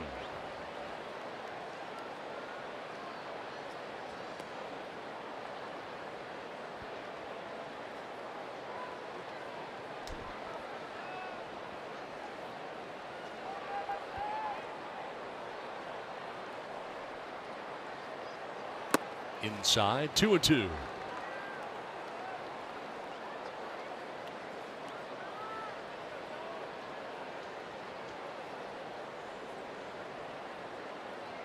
The breakdown for Ross.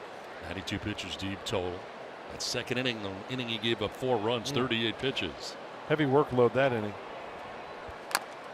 Chopped down the first baseline foul.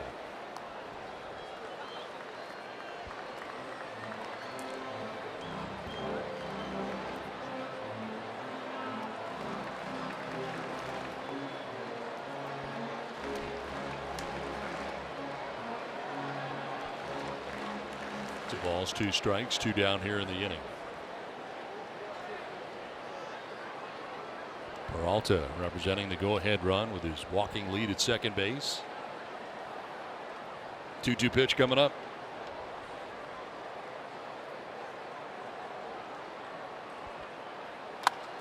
Fly ball to center, but right towards Margot. Back a few steps to make the catch that ends the top of the 5th. Halfway through, tied 4-4.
MLB At Bat is your #1 app to watch live Padres baseball. Customize your experience to catch every moment this season. Get Padres home screen icons and features such as the MLB.TV Game of the Day, pitch tracking, in-game highlights, live radio broadcast, stats, news, and more. Download MLB At Bat today. Bottom of the 5th inning, and leading it off is Will Myers in a 4-4 ball game from Petco Park in San Diego. Myers with a 2-run double in the right center field in the 3rd inning, a gapper into the alley. It's out of the way of a pitch that bounces in.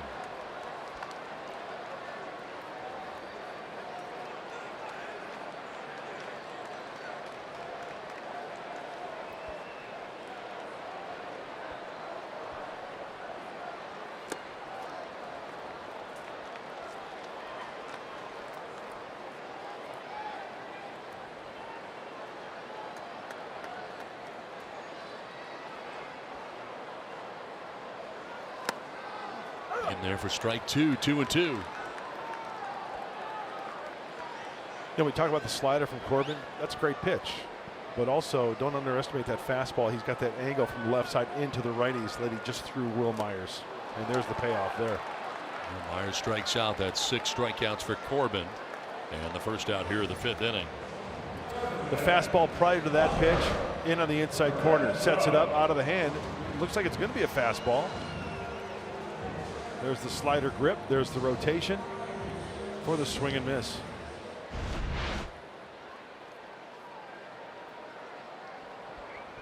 One down here in the 5th inning brings up Hunter Renfroe. Fooled on the off-speed breaking ball. Breaking out the deuce there. And a good running catch defensively last inning. Out in right field for the Padres. Quickly down here though, 0-2. Look at the range and speed for Corbin. His high mark at 93, the low mark at 68. And he makes quick work of Hunter Renfroe. Back-to-back strikeouts now for Corbin. Second time Renfroe's down by way of the K, and that's 7 strikeouts now for Corbin. Uno dos adios to Hunter Renfroe. Finishes him off with that slider down and in.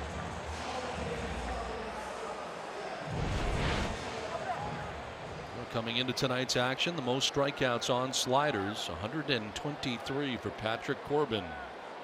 23 more than Chris Sale.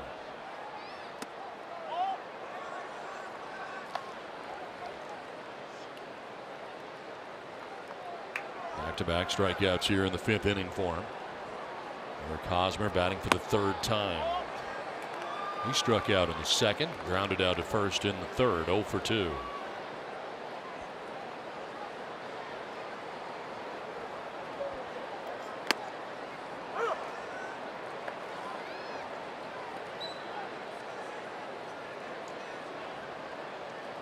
Goes with the slider and the fastball count. See what he does here. Grounder right side, softly hit as Calso will go glove to glove in time to retire Hosmer. 1-2-3 5th inning, game tied 4-4.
In the second inning for the Diamondbacks, they score 4 times. An RBI single for Corbin was part of it, their pitcher. Also, Paul Goldschmidt getting into the act.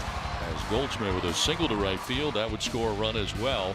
Padres trail 4-0, but Manuel Margot with a double that would play to run, and then Will Myers with a gapper to right center field makes it 4-3 with 2 runs scoring on the double.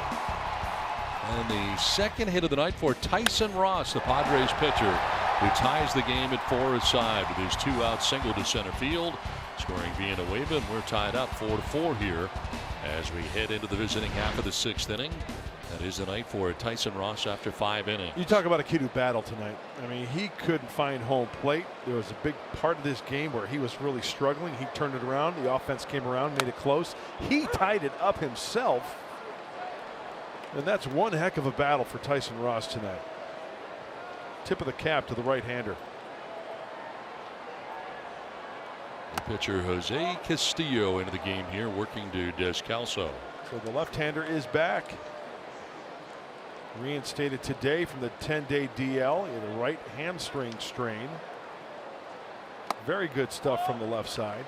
Fastball, breaking ball.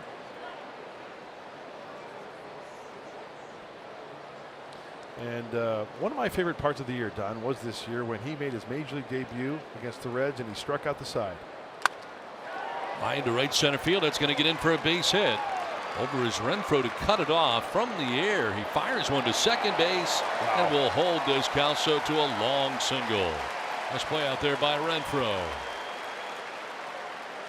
That was absolutely beautiful. I'll be honest with you, I thought Descalso was going to be standing on second base with a double, but Hunter Renfroe gets to this ball, prevents it from going to the gap, and does the old Mikhail Baryshnikov right here. And then with that strength of his arm, the one hopper in front of second base, holding him to a single. Nicely done. So lead runner on here, and Descalso brings up Jeff Mathis. Takes strike 1. Mathis singled in the second inning to drive in a run, and then lined out to shortstop in the 4th inning.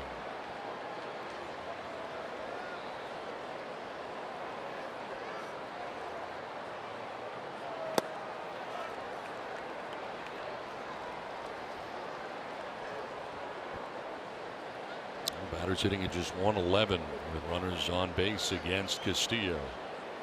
2 for 18 in that category.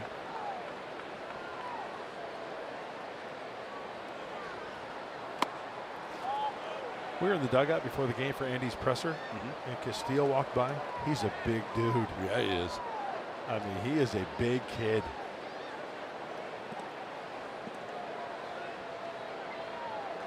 Reinstated from the 10-day DL due to the right hamstring strain.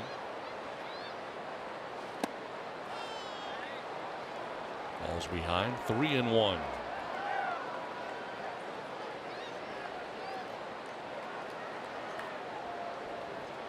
Corbin, the pitcher, waiting on deck. He has 2 hits in this game and a run batted in.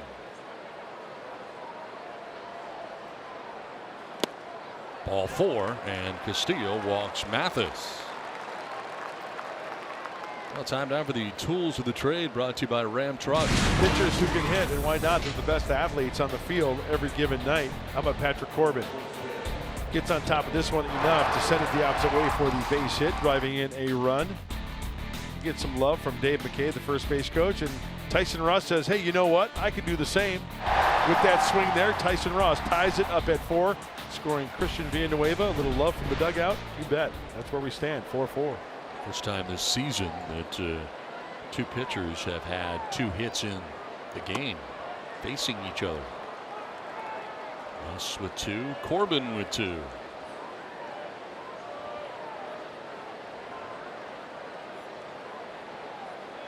Both of Corbin's hits have been to center field. One drove in a run. Ross with an infield hit to third in the 3rd before his RBI single to center in the 4th inning. Pulls it back and almost gets hit. 2-0.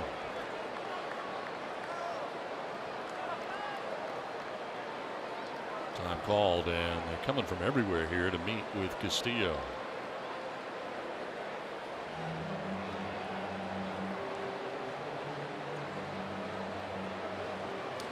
Little calm down session, and also in situations like this, hey, if he in fact is going to be bunting, hey, have him bunt. We'll get an out for you. We'll try to get that lead runner for you, but field your position well. When in doubt, get an out here. Don't try to make the perfect throw. Well, 2-0. Torey Labello can do a couple of things here. Have him bunt still, but still pull back.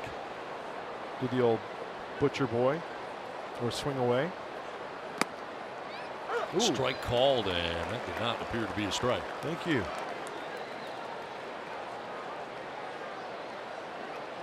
That could change the whole at bat right there.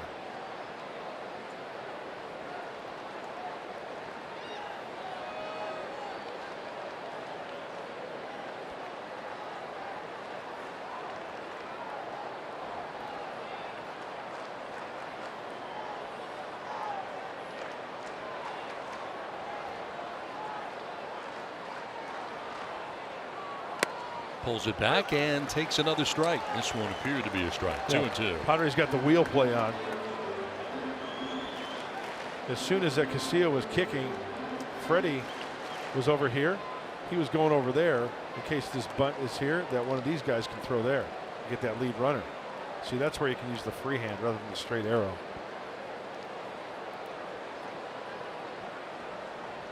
Two on, nobody out, and a 2-2 pitch coming up. And he tries to bunt at it and fouls it off and strikes out for the first out of the 6th inning. First strikeout for Castillo, 1 down. Barrel the bat working underneath that pitch.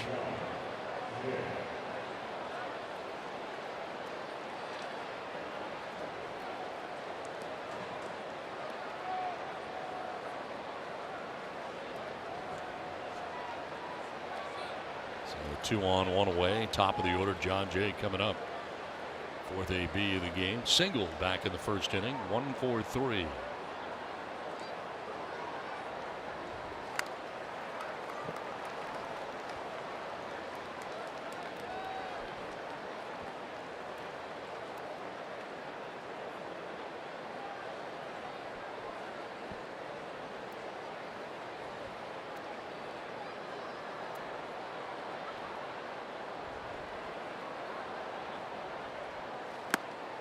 This is away, and it's a ball and a strike.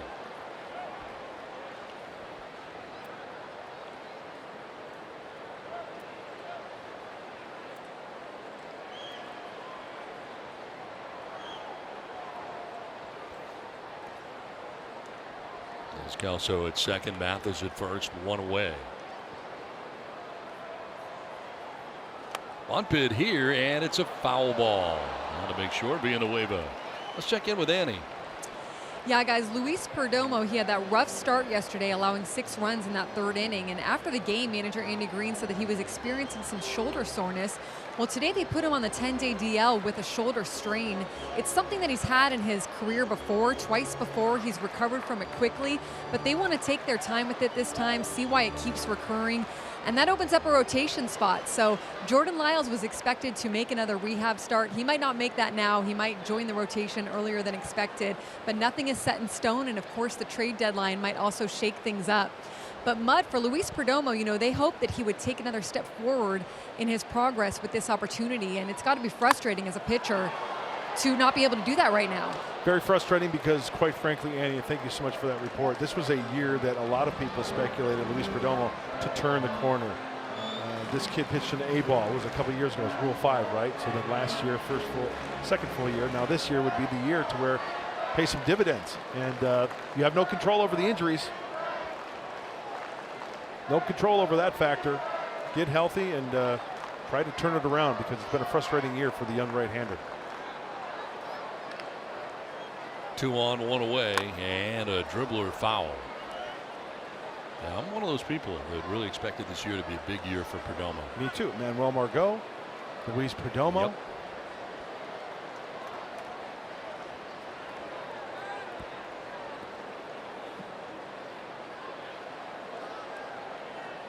This inning started with a single by Descalso.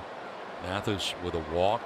Corbin struck out, so 2 on, 1 away in a tie game, and 1-2. Jay will take ball 2. 2-2. Castillo throwing hard. Missing at 96 miles an hour.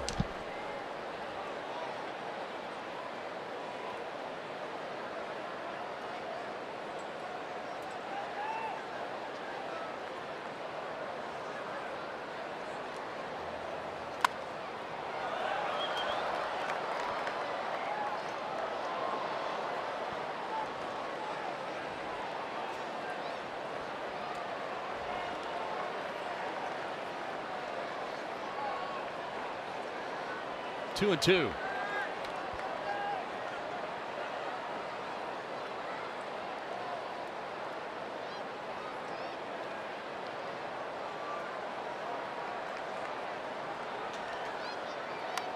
Fights it off foul back to the screen. Still 2-2. A 96 mile an hour fastball from Castillo. Ninth pitch of the AB coming up.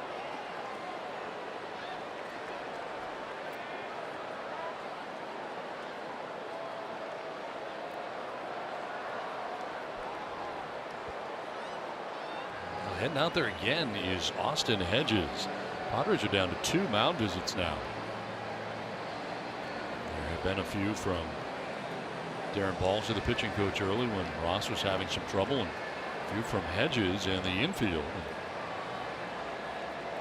Still 3+ innings to go.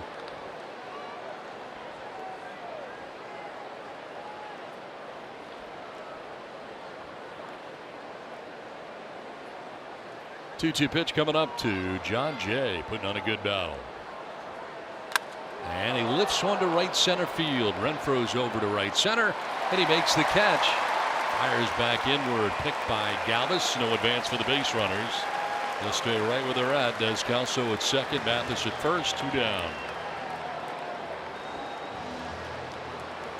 You could tell that ball off the bat, it did not hit the sweet spot, either off the end of the bat or got in a little bit. Looks like Castillo has done his job. Pitching change with Craig Stammen making his way in. Game tied 4-4 from Petco Park in the 6th inning.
Padres to the pen, and Craig Stammen coming in.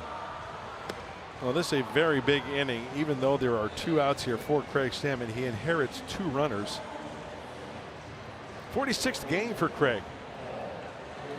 He started off really well, and I mean, for a guy like Craig Stammen, there was a period there, I don't know, maybe 3 or 4 games, giving up some hits, giving up some runs, but overall he has been money. Trying to pick up Castillo here with those 2 runners on base, and the score tied. 2 on, 2 down, and Paul Goldschmidt coming up.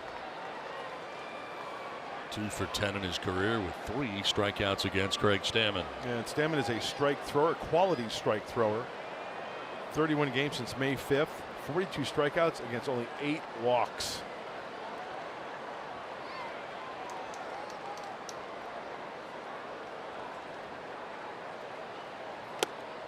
Outside for ball one. Jose Castillo departs after going 2/3 of an inning, giving up a hit and a walk. He did strike out a batter, but responsible for the 2 Diamondbacks on here in the top half of the 6th inning.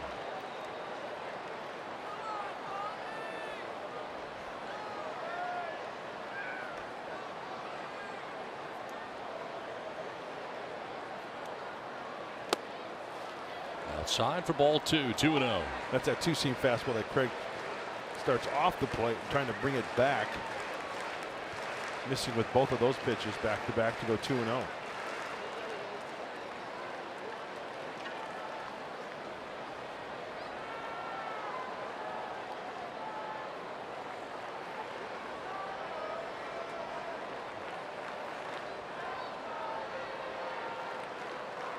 Calso at second base, Mathis at first, 2 down. And a strike on the outside corner. Just picked it up, 2-1.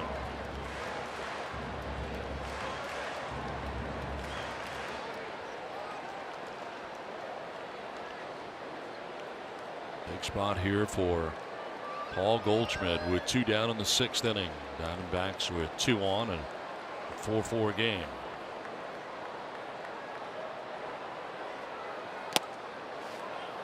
Stammen falling behind here, 3-1. And a lot of pride taken by relievers like Stammen coming into a situation with men on base. Inherited runners trying to keep them right where they're at. Yeah, no worse feeling as a reliever going to the dugout and giving up 2 of the other guys' runs.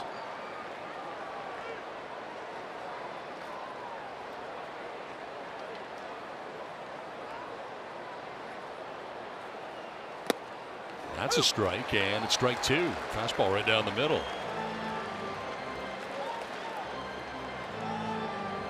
So a full count now. The runners will get a start here. And there's Kelso at second base, Mathis at first. They'll be in motion on the 3-2 pitch.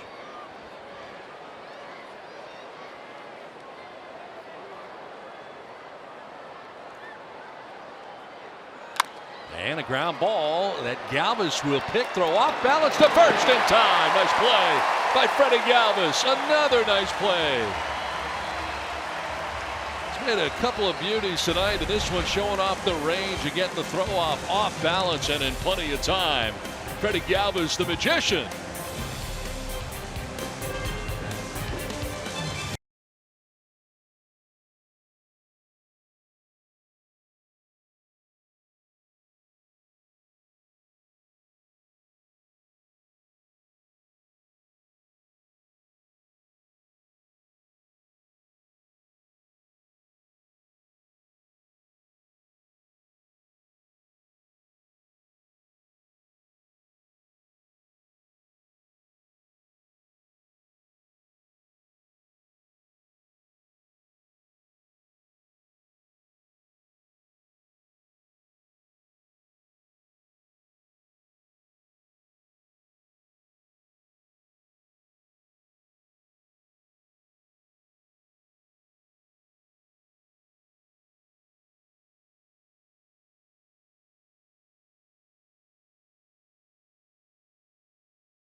Goldschmidt, Stammen, 2-seamer away. two-seamer away. What's the common theme here? He wants to try to keep the ball down and away, because remember we talked hot zones earlier for Goldschmidt, belt buckle high. He likes it down and away, but with two-seam movement, late action down in the zone, it's tough for Goldschmidt to elevate that ball. Hits the ground ball to Freddie Galvis at shortstop, picking up his pitcher for a big out to end that inning. That was nice. Goldschmidt retired, and it's on to the bottom of the 6th inning we go. Christian Villanueva, then Freddie Galvis, and Jose Perella featured in the inning. Villanueva fouls this one back to even the count at 1-1. Third plate appearance against Patrick Corbin in tonight's game for Villanueva.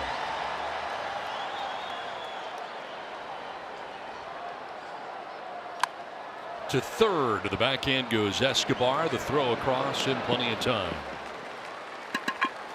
This copyrighted telecast is presented by authority of the San Diego Padres and may not be reproduced or retransmitted in any form, and the accounts and descriptions of this game may not be disseminated without the express written consent of the San Diego Padres. One down in the 6th, 5 in a row retired by Corbin, and it brings up Freddie Galvis.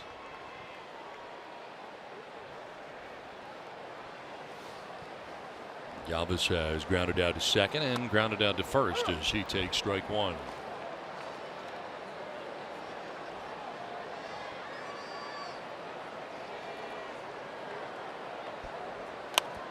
Pops it up this time, left side.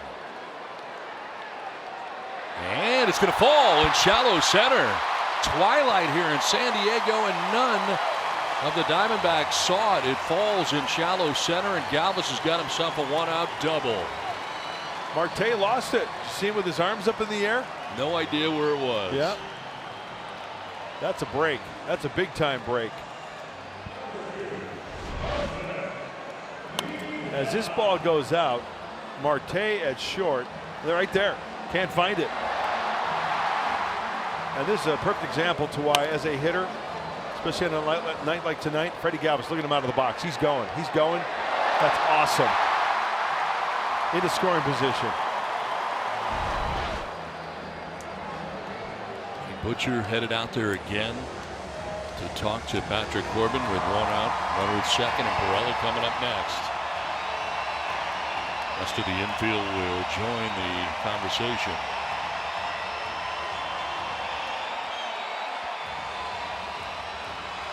Now the Padres 4 for 9 with runners in scoring position. And a golden opportunity here in the 6th inning to go ahead.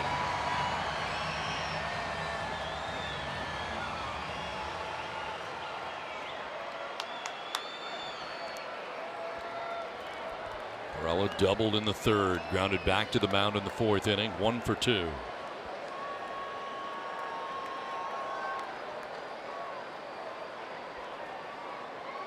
You know, it will be interesting to see how this pans out, to where that Freddie Galvis display of hustle could be the difference in this game. A little duck snort to the right side, a little dribbler inside the bag, possibly. Who knows what Perella's going to do here. But in scoring position with the go-ahead run. Swing and a miss, and it's 0-2.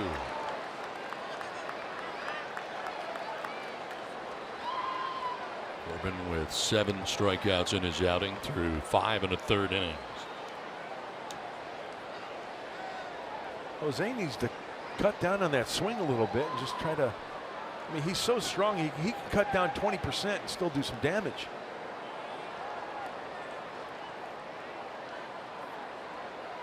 Swing and a miss, and he strikes out. They got to throw him out, and they do. 2 down.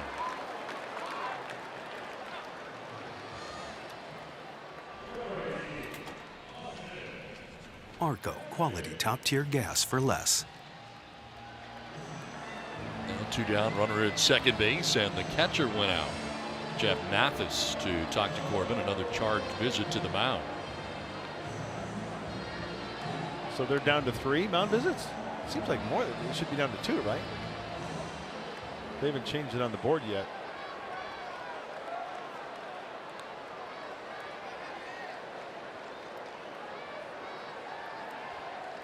So 2 down, Galvis at second, and it brings up Austin Hedges.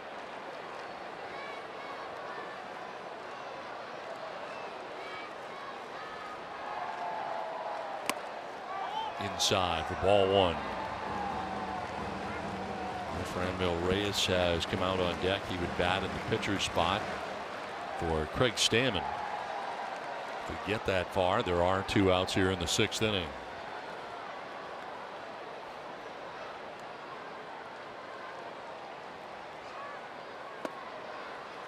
Action in the Padres pen. That's Strom up in the pen. Already seen Jose Castillo and Craig Stammen out of the pen. That's Tyson Ross with the first 5 innings of this game tonight.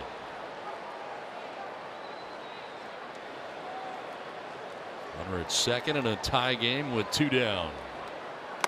Hedges will take strike 1.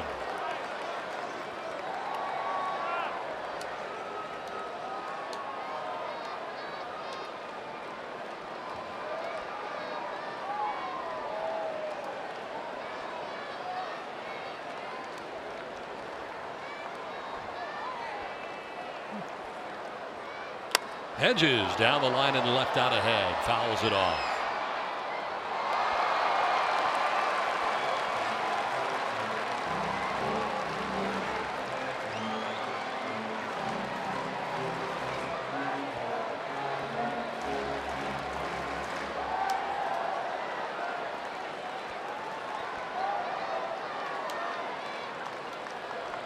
Two balls, 2 strikes to Hedges with a runner at second, 2 down.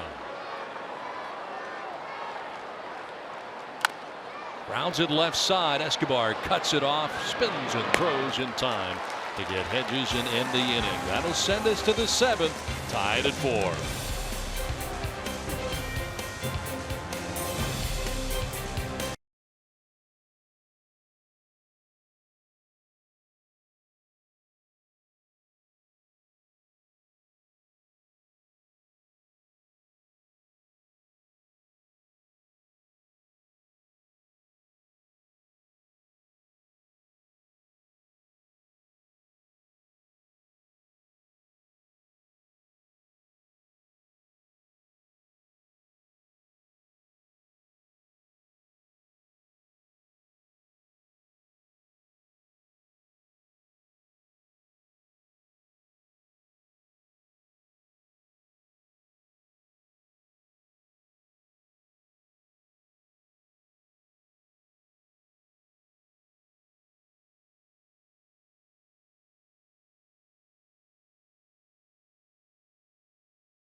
Without a guy like Trevor Hoffman.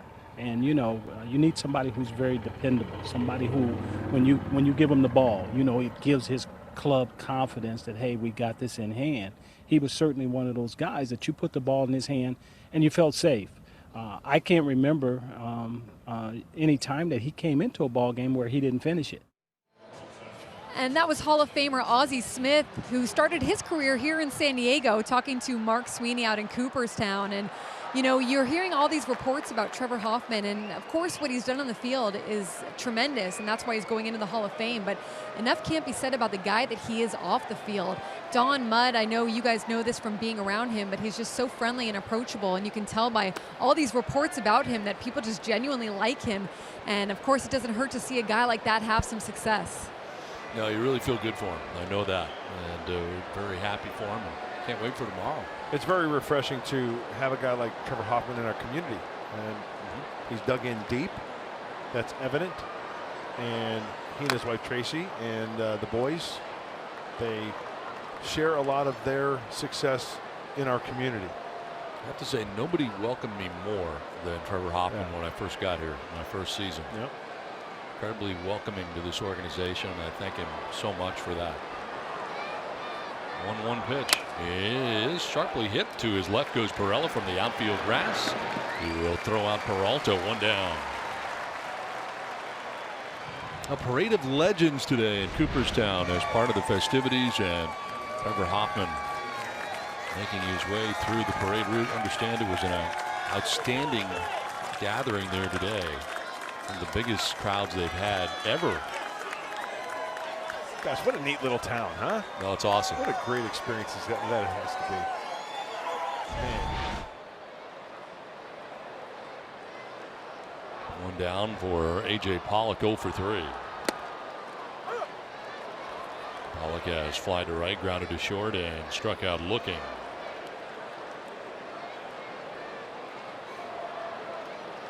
One for 3 in his career against Craig Stammen, who's out there for his second inning of relief.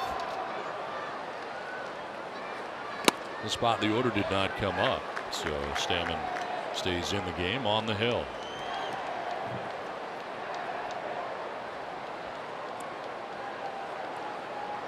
Was able to get Goldschmidt to ground out. Little help from his friends, and namely Freddie Galvis. He gets a ground out here to begin the 7th inning. And jumps ahead here, 1-2. Tremendous movement on that 92-mile-an-hour two-seamer from Craig. That's one of those types of pitches to where he can throw it down the middle of the plate and let the ball do the work. This one starts outer half, and look where it ends up. A lot of movement. Tough to square up.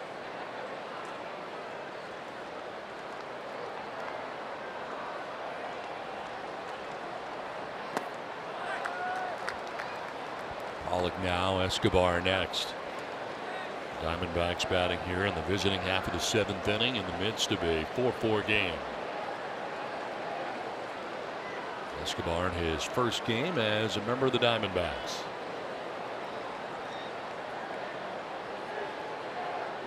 Fastball in.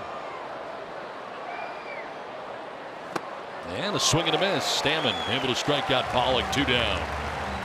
Oh, we've seen 92 in that two-seamer. That one, a little extra at 93. You want it in and down. Brought him to his knee. Pollock goes down swinging. So 2 down for Eduardo Escobar.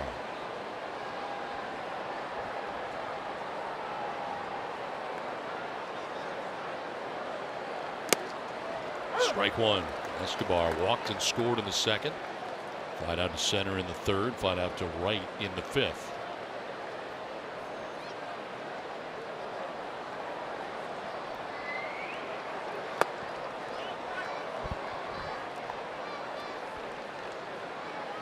Archie Bradley up in the pen right now for the D-backs.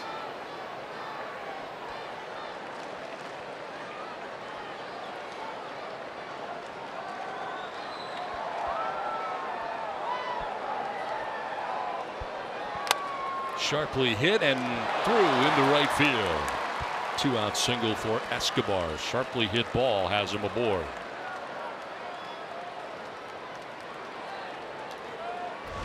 Oh, it was a grounder. Hit on the ground. One hopper. Looks like a little cut fastball or slider. Kind of speeds up his bat a little bit. Out in front and finds the hole. The one hopper through the right side. So 2 down, base runner for the D-backs, and it brings up Ketel Marte. Been on twice, a walk in the 2nd, a double in the 3rd. Flied out to center in the 5th.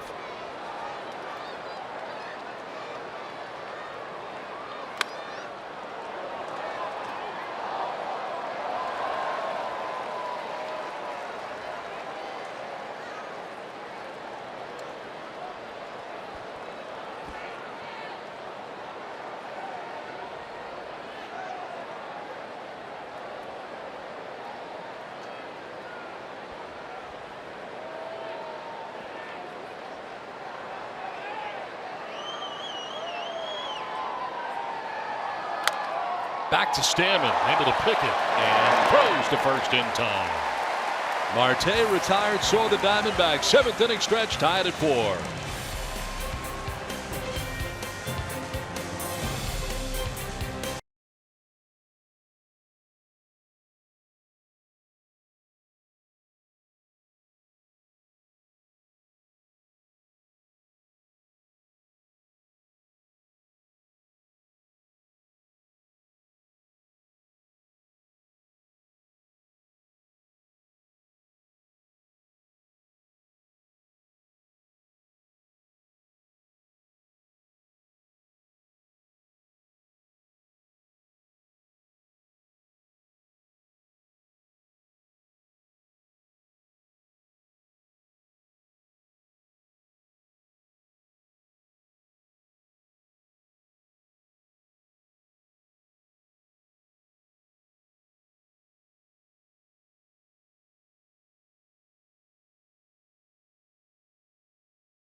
Padres baseball, brought to you by Jack in the Box. This season, Padres home run score, free Jumbo Jacks, only at Jack in the Box. By your SoCal Mazda dealers. And by Jerome's Furniture, where Jerry's price is the lowest price every day. Tied at 4 as we head to the home half of the 7th inning. Archie Bradley checking into the game now for the Diamondbacks here in the 7th inning. Well, Archie Bradley, we've seen him many times before within the division with the Diamondbacks. He's got closer type stuff. His 51st game. Usually the 8th inning guy for Torey Lovello. More strikeouts than innings pitched for the right-hander. He is very aggressive. It comes right after the hitters. Fastball and the slider. Pinch hitting is Travis Jankowski to lead it off here in the 7th inning.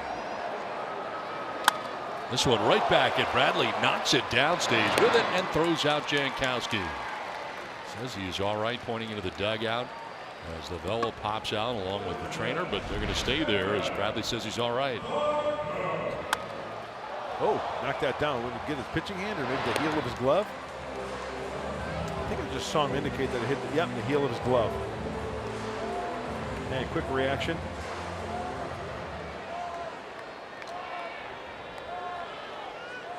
He's good to go. On down here in the 7th inning brings up Manuel Margot.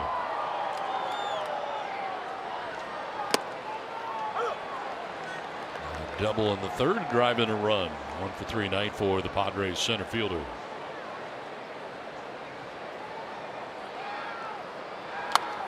Takes it the other way to right. Jay coming in. 2 down. Former Padre out there makes the catch. 2 away. Well, Archie Bradley's got some good stuff. That's very evident. In a 23-game stretch from May 27th to July 14th, he had a .87 ERA. That's not a lot of traffic on the bases. And that's one of the reasons why this Diamondback team has the #1 ERA for bullpens at .301 going into this game tonight. 2 down in the 7th for Will Myers to take strike 1. Oh, the 2-run double in the 3rd inning. Good curveball to start off Myers right there from Bradley.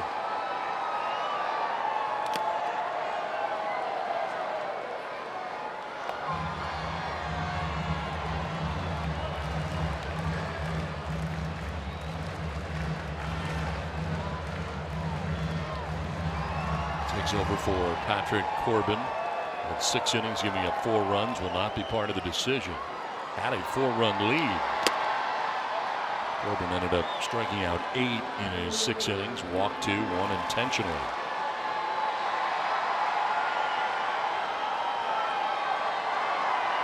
A little slip there at the end of the delivery, and no delivery as it turns out.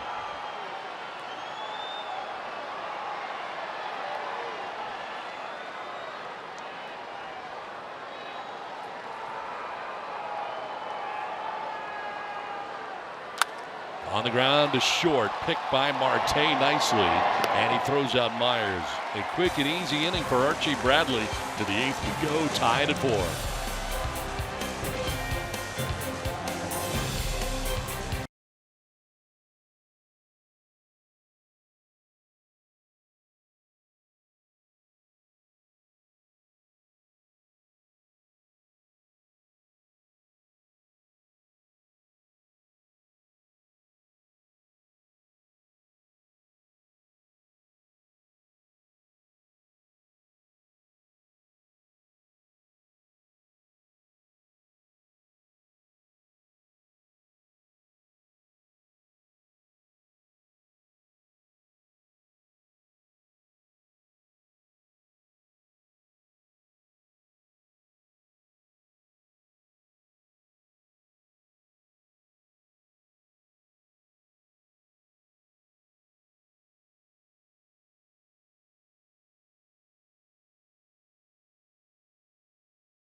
does it again. Major league leading 32nd home run.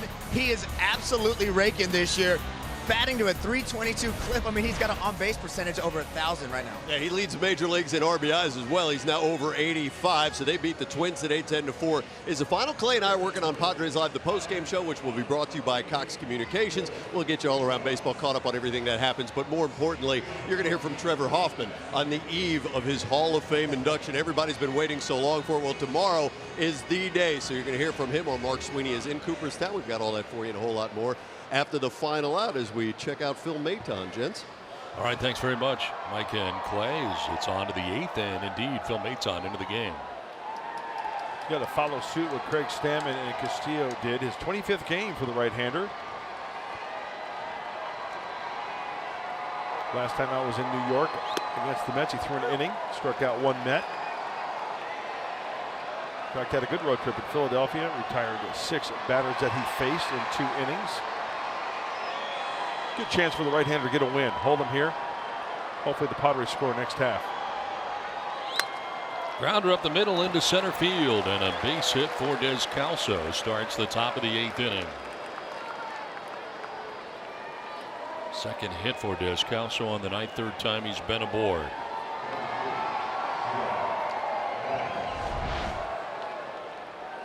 Looks like he tried to go away with a cut fastball. Phil Maton will throw that cut fastball. And that's using the center of the diamond. That's using the big part of the field.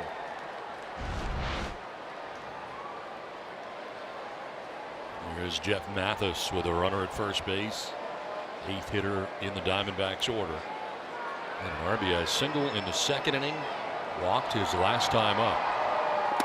And takes strike 1. Chris Owings has come out on deck. He would bat for Archie Bradley, the pitcher. Owens, who also made his way into last night's game.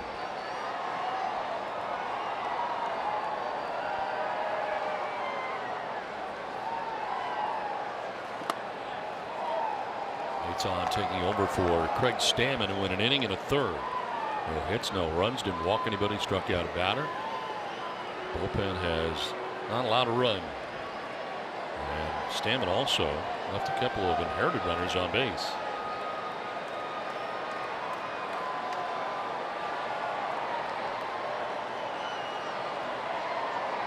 On a strike to Jeff Mathis.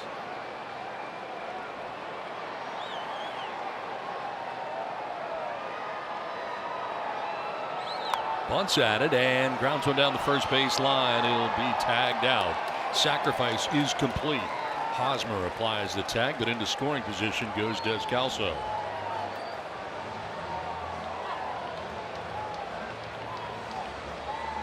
Three unassisted on the sacrifice. And now the pinch hitter Chris Owings coming up.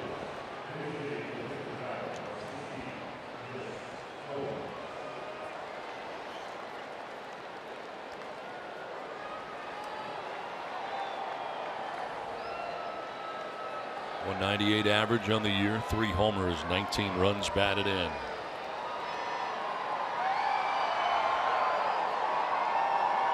One out, runner at second. Tie game here in the 8th inning. Squibbed foul off the end of the bat. Great choice for Maton to start him off with the breaking ball. It was the curveball with that runner in scoring position. He's looking to drive in that run at second base.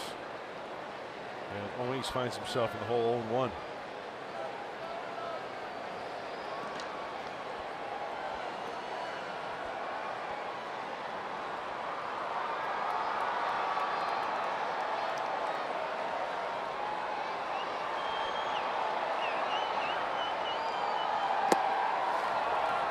We're going to see some different guys now in more high leverage type situations.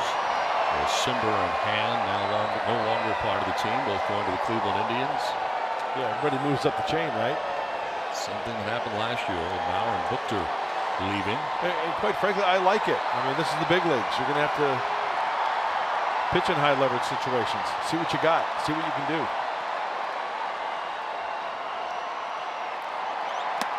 Tried to hold up and did, apparently. 2-1.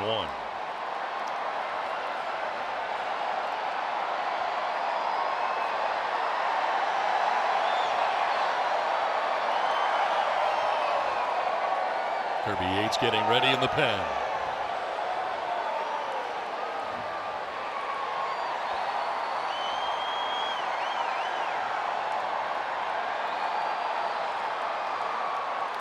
This will get away, and heading for third is Descalso.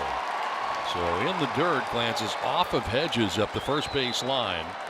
And advancing on the wild pitch is Descalso to third base. It was the Phil Maton curveball, and as a catcher, you have to anticipate that. Down to one knee, Austin gets in a good position. That's the best he can do. You cannot control where that ball bounces. Tried to square up that right shoulder to keep it in front of him. Not the case.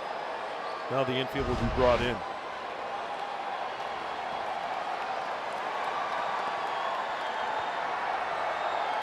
Three-one pitch to Owings. And that's ball four. He's aboard with one out. So first and third now with one down. And John Jay now coming up.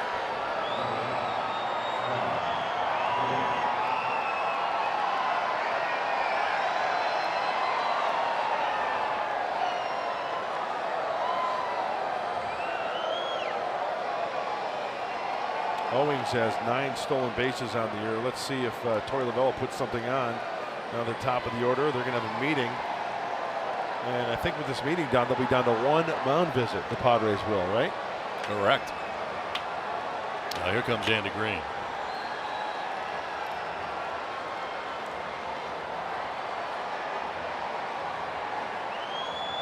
First and third, one down. And looks like he's going to get Yates here with one out, I think. I don't know. So far hasn't made the move. Maton was headed to the dugout.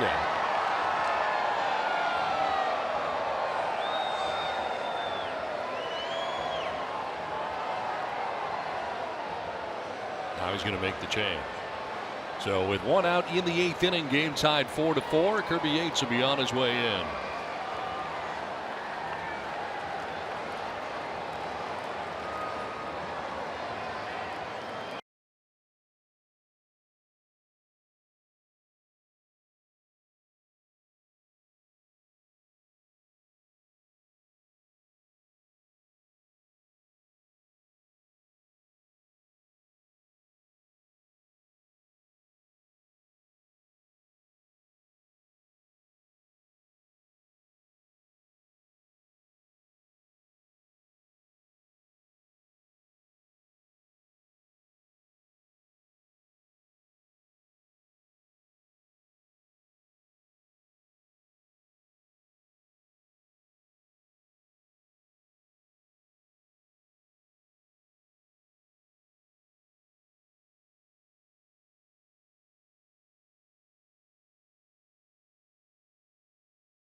Get Kirby Yates here.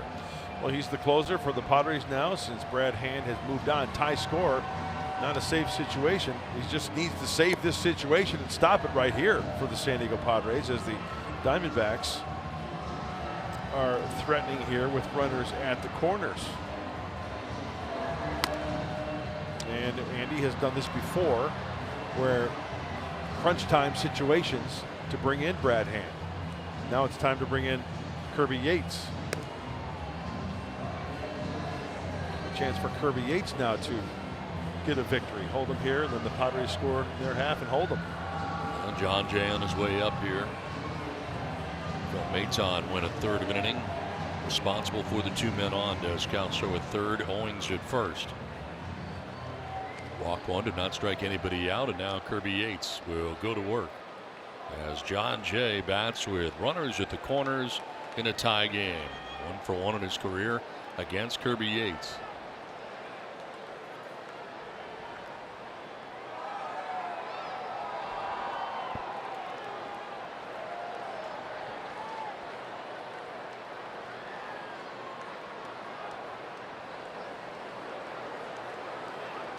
Starting to stop at first, and that almost hit Jay.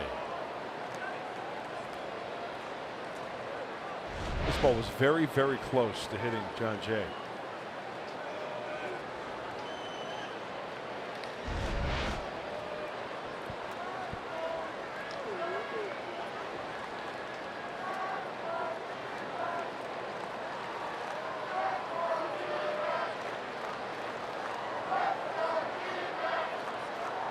There goes a runner at first. Jay swings away and fouls it off into the seats. That time Owings was taking off. Well, Kirby Yates is a strike thrower, and it's the perfect combination for Torey Lovullo to get something going. It's going to be around the plate. You got a guy with good bat control. You got a guy at first base who has 8 stolen bases. Check that, 9 stolen bases on the year. Infield is drawn in a little bit. All the right combination, the right recipe to put on a play like that.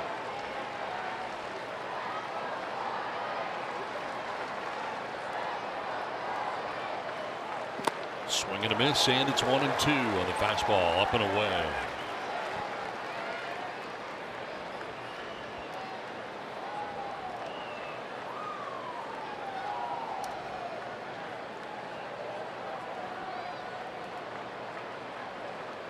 Kirby Yates has allowed just 1 run to score in 16 games at Petco Park this season. 0.59 ERA at home. Runner goes again, and Jay lines one down the right field corner to the right field corner. 1 run scores. Here comes another. It's a 2-run double for John Jay and a 6-4 lead for the Arizona Diamondbacks. John Jay with a big double that drives in 2. Both the runs are charged to Maton, and Arizona on top 6-4. That's a big time clutch hit for John Jay. And during this sequence, we're going to take a look. The one that almost hit him, falling behind at 1-0. Now the fastball to get him even, 94. There's another 94. Now watch this next pitch here. He's got to be hunting the fastball there. Fastball in. He spins on it, keeps it fair. He got his fastball, and he drove in 2. You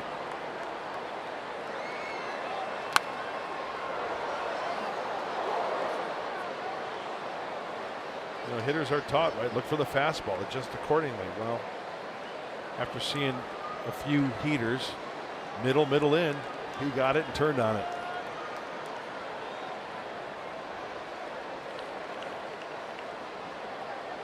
Goldschmidt 1 for 4 in the game, an RBI single back in the 2nd inning. Really robbed of a hit by Galvis in the 6th inning. Takes the 0-1 foul down the right field line, out of play. Into the seats. There tonight, 37,149 here for game 2 of the series. 37,149. Good crowd. Well, it's been a good game to this point. 2 big runs here for the Diamondbacks in the top of the 8th.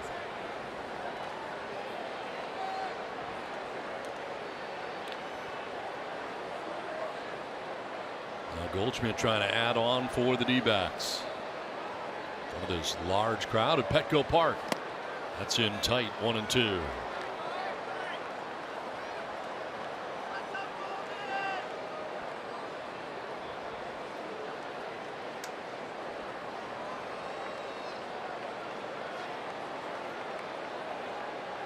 Yates, the 5th pitcher used tonight by the Padres.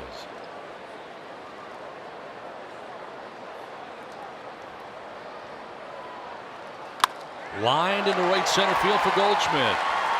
Coming from second is Jay with his 7th Diamondback run of the night. It's 7-4 Arizona.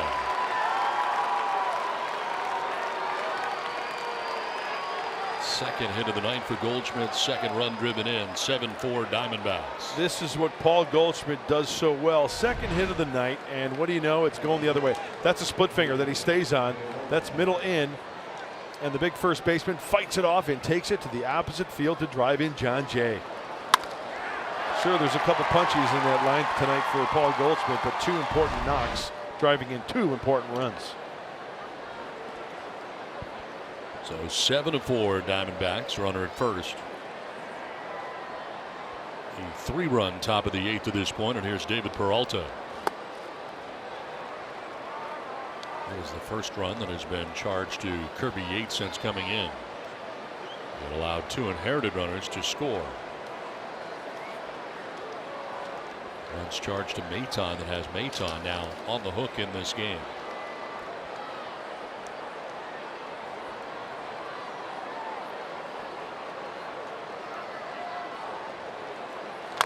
Chopped up over the mound towards second. Perella will flip to second base, and that's all they'll get. Lead runner and Goldschmidt retired. 4-6 on the force out as Peralta reaches at first base. 2 down.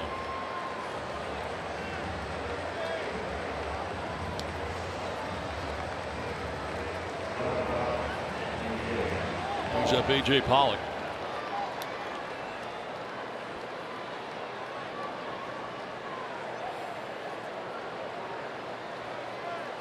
Pollock 0 for 4 in the ball game. Has fly to right, grounded to short, and struck out twice. Once looking and once swinging.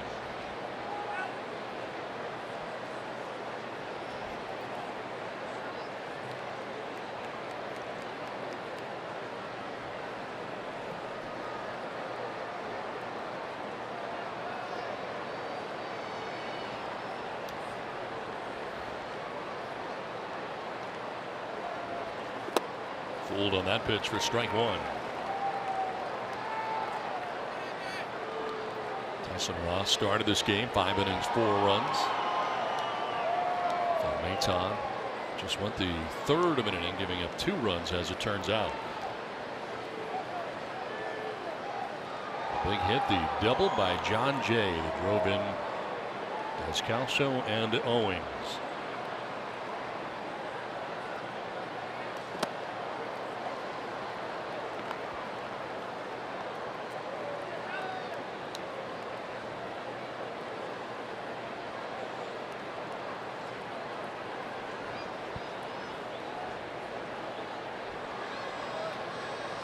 A.J. Pollock, the 7th member of the Diamondbacks to bat here in the top of the 8th inning.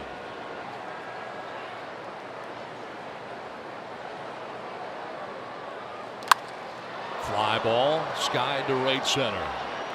Hunter Renfroe makes the catch at NZ8, but a 3-run top of the 8th inning for Arizona.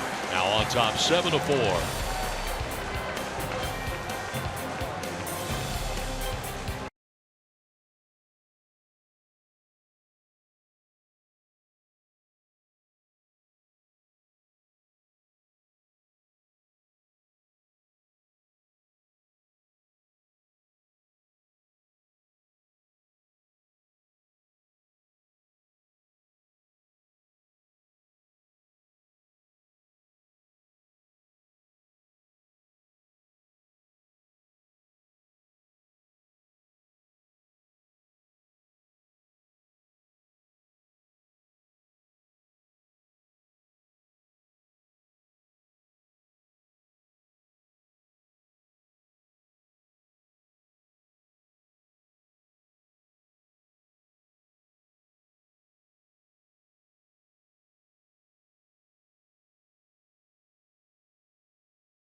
saves for Trevor Hoffman. He's going to have a plaque right next to yours in Cooperstown someday, Mr. Quinn. Trevor Hoffman, number 600. Well, that day is tomorrow. Countdown to Cooperstown, July the 29th, as Trevor Hoffman will be going in. Of course, moments recapping his life and career. Mark Sweeney will be reporting from Cooperstown, and Trevor Hoffman themed broadcast on July 29th, including an exclusive interview with Trevor Hoffman himself. All coming up tomorrow. Well, Yoshihisa Hirano into the game now for the Diamondbacks with a 3-run lead. He's second in the National League with 22 holds. Owns a 1.82 ERA in his last 33 games.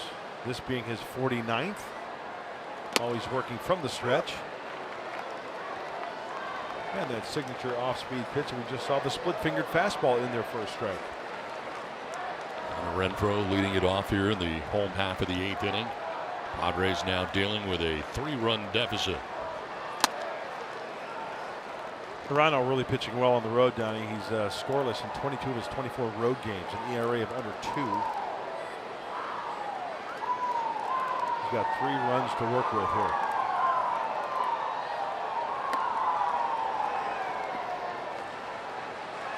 Defensive changes also for the Diamondbacks. Nick Ahmed is now at shortstop, and Ketel Marte moving from short to second base. 2-1 fouled back. Defensive purposes here now that you got Marte at second and a very gifted defensive shortstop Ahmed at short, and Descalso comes out. Really good combo we're looking at right now with Ahmed at short and Marte at second.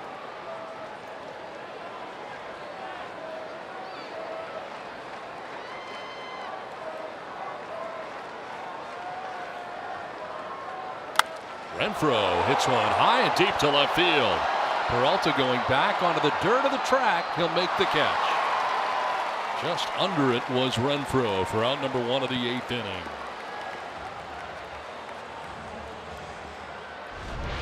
Enough launch angle, but not enough exit velocity. Working underneath that one a little bit on the split-fingered fastball. Sounded pretty good, but just underneath.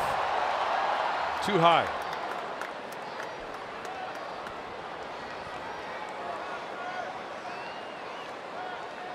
One down here in the 8th inning brings up Eric Hosmer. Hosmer has struck out and grounded out twice.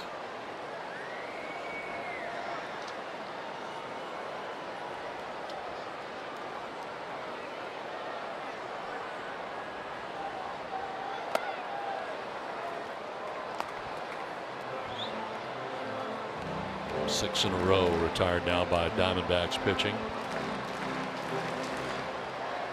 1-2-3 inning for Archie Bradley, who worked the 7th inning. Hirano on here for the 8th. And Hosmer grounds one through the left side into left field, a base hit. His first hit of the night comes with one down here in the 8th inning. Well, the Padres are within slam range, trailing by 3. They need multiple base runners and then pop one, possibly tie it up. And Eric Hosmer, like we know so many times before, getting a pitch head up and spanking it to the opposite side. Just out of the diving range of Ahmed. 1 out, 1 on. Christian Villanueva coming up. He has struck out swinging, walked, and grounded down to third.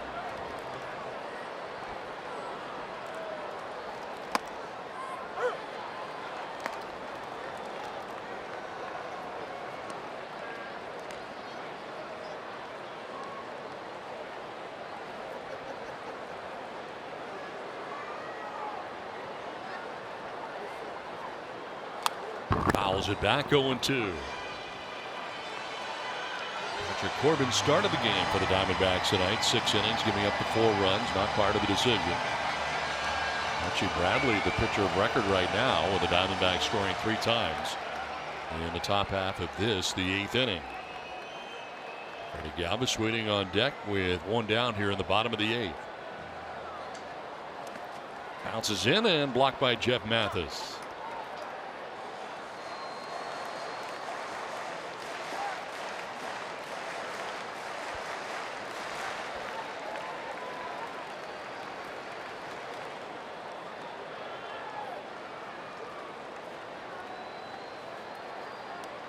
Outfield very deep and straight away. No doubles defense almost, backed up as far as they can.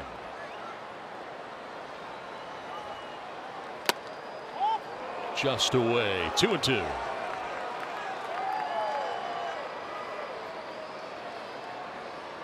Now most holds, Morano and Bradley.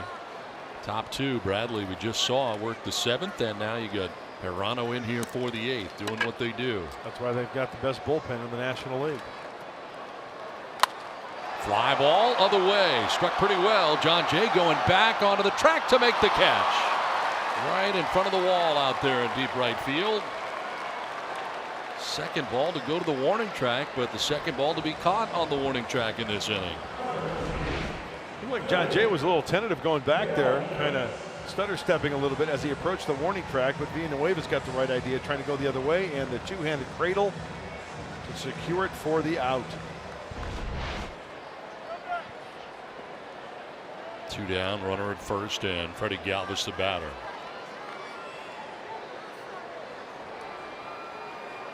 Freddie had a double his last time up, a 1-for-3 night for the Padres shortstop.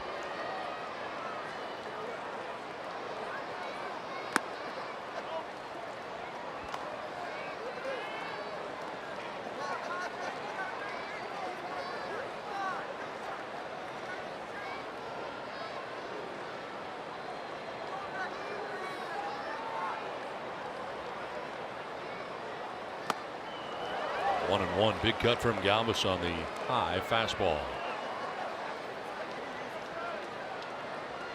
The fastball acts a lot harder than 91 miles an hour. It's got some life to it, doesn't it? It maintains life. Probably good spin rate from. I'm guessing there's some deception also mixed in there. And I guess when you see that off-speed pitch as well, that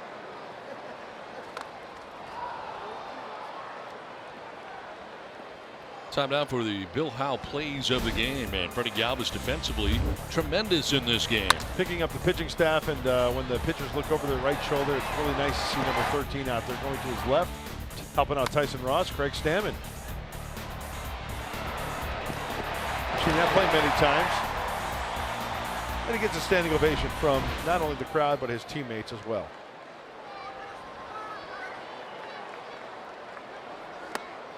Strike 3 call. Galvis frozen, inning over. We head to the 9th with the Diamondbacks on top 7-4.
And the Diamondbacks, they'll wrap it up here tomorrow. Clay Buchholz will be on the hill for the Arizona Diamondbacks. 3-1 with the 2.38 earned run average. Been a terrific pickup for the Diamondbacks. Joey Lucchesi going for the Padres. 5-5, 3.34 ERA. Gets you started at 12:30 with Padres Live on a military Sunday from Petco Park in San Diego. I think I saw Greg Brown walking down the hallway here.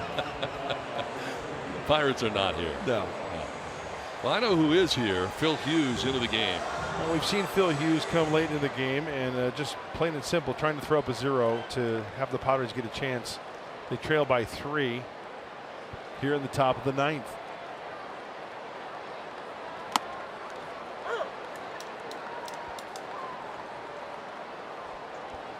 Eduardo Escobar, the newest Diamondback, leading it off here in the 9th inning.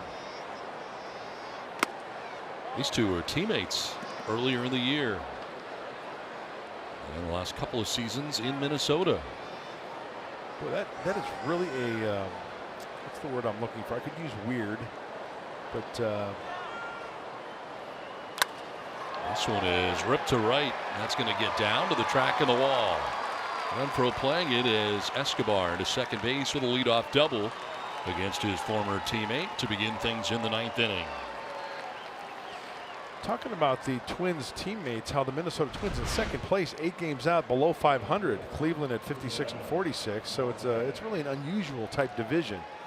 As Escobar paying off dividends early in this game with a walk, scoring a run, and 2 knocks to go on his ledger this evening. He will be their everyday third baseman. Escobar at second base to begin things in the 9th inning, and here's Ketel Marte. Started the game at shortstop, since has shuffled over to second base. Look out, and the Diamondbacks dugout. I got in there in a hurry.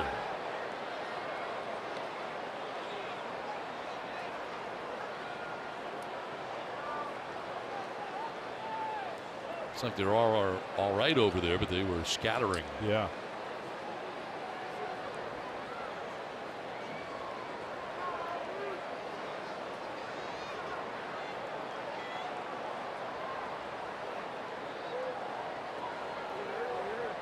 The 1 pitch on the ground, foul again outside of third, and it's 0-2. Marte has been on twice, a walk in the second inning, a double in the third. Part of a 12-hit attack tonight for the Diamondbacks. They had a 4-0 advantage. Padres came back and tied it up 4-4 with 3 in the third, 1 in the fourth. For Arizona put together a 3 spot in the top of the 8th. Take a 7-4 lead. Now a chopper to third. Nice pick on the half hop by Villanueva. His throw is close and just in time. Marte thought he beat it out. 5-3 on the put out. First down in the 9th inning. No advance for the runner at second. That was very close. Nice play on the front end with the short hop. And how close? Yeah, he got him. Checking the runner.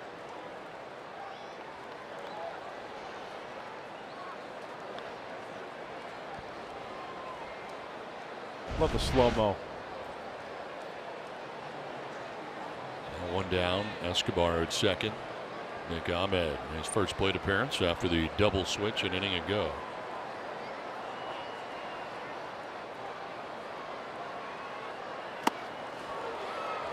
Swinging for the fences there, down 0-1.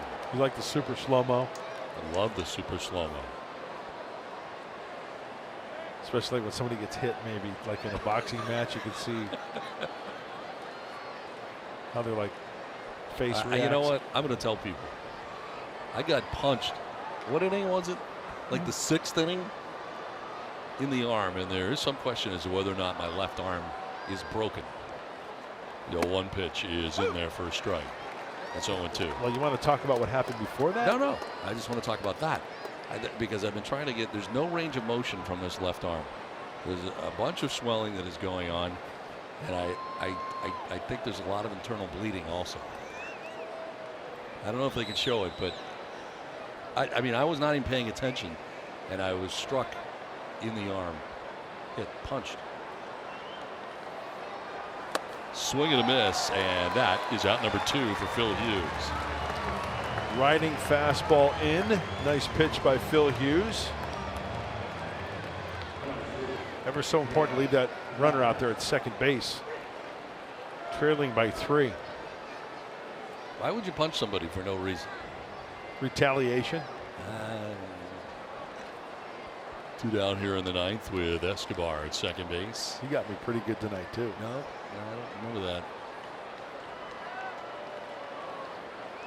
Mathers with a single back in the second inning. Now drives one the other way to right center field. And that's going to fall. One hop up into the seats. Ground rule double. And a run scores. It is 8-4. The Arizona Diamondbacks on top by 4.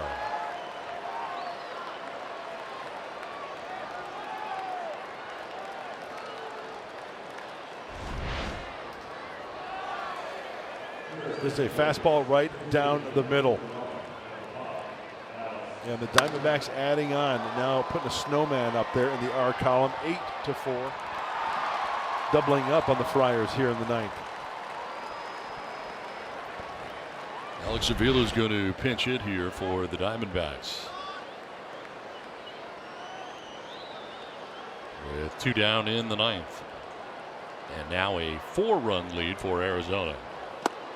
In there for a strike.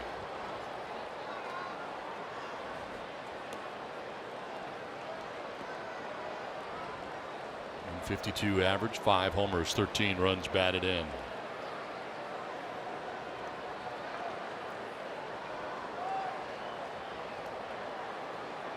And Mathis has caught the first 2 games of the series.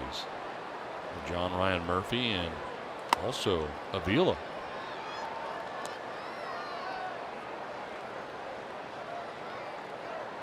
See who catches Clay Buchholz tomorrow in the finale of this 3-game series. We play day baseball from Petco Park tomorrow.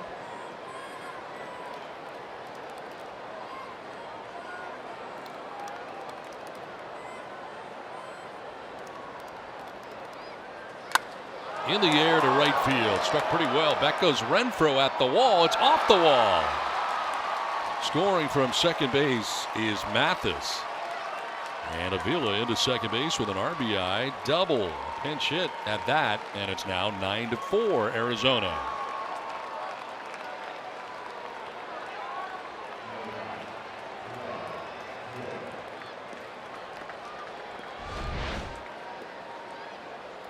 And once again, the Diamondbacks taking advantage of a pitch that just catches way too much at the plate. Now on this one, Hunter can't come up with it. Before you know it, the wall is right in his grill there, hoping that the carom comes right to him. But thank goodness that Margot is backing up there.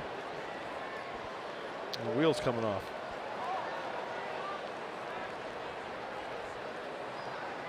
Now 2 down, runner at second. And a liner to right field. A base hit for John Jay. Avila will be stopped at third. Throw cut off. First and third now, 2 down. There's a 4th hit allowed by Hughes here in the 9th inning. 3rd hit of the night for John Jay.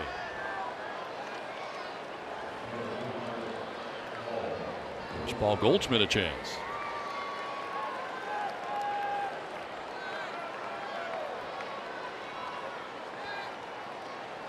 Well, tonight the Diamondbacks have been 8 for 17 with runners in scoring position. In the series, 13 for 27.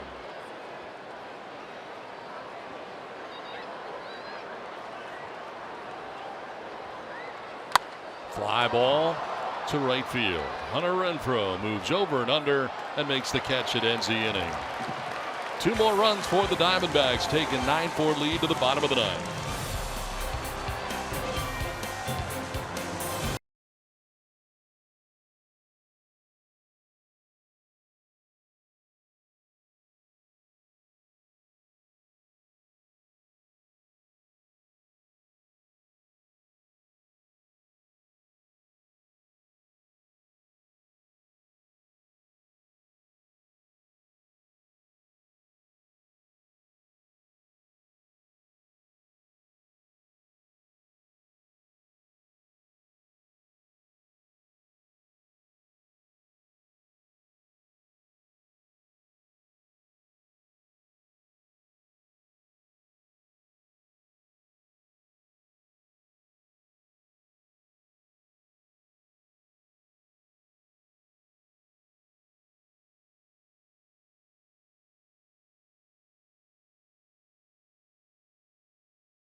For the Carl's Jr. star of the game, and it's John Jay with a 3-hit night tonight and some big hits.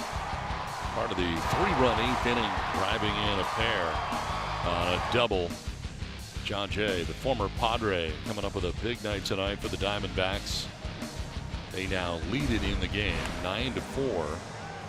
As John Jay takes a spot in right field, getting ready for the bottom of the 9th inning. New pitcher on for the Diamondbacks, Andrew Chafin. Well, he's got 4 runs to work with, and he's got the bottom of the order. And this left-hander, one of the reasons why the Diamondbacks have such a good bullpen, is 51st game. Throw their win-loss record out the window. The nice ERA of 1.5. A little high on the walk side, but those splits tell you everything. Lefties 203, righties only 183 clip off of Andrew Chafin. Well, Jose Perella going to lead it off here in the bottom of the 9th inning with work to do. Padres trailing by 5. Perella with a double back in the 3rd inning, a 1-for-3 night.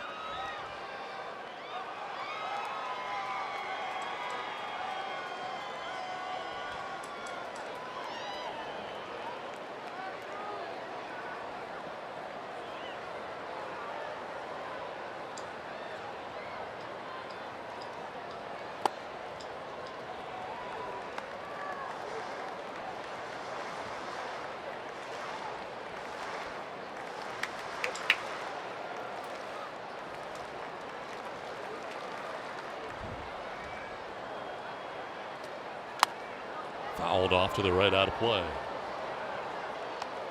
And a strike to Perella. With Austin Hedges waiting on deck.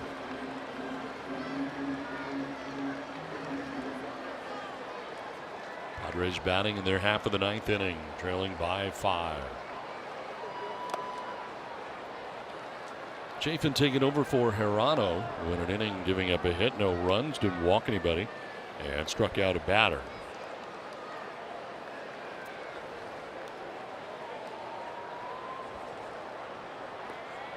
Pitcher of record right now for the Diamondbacks, Archie Bradley, in a perfect inning. This one fouled straight back, 2-2.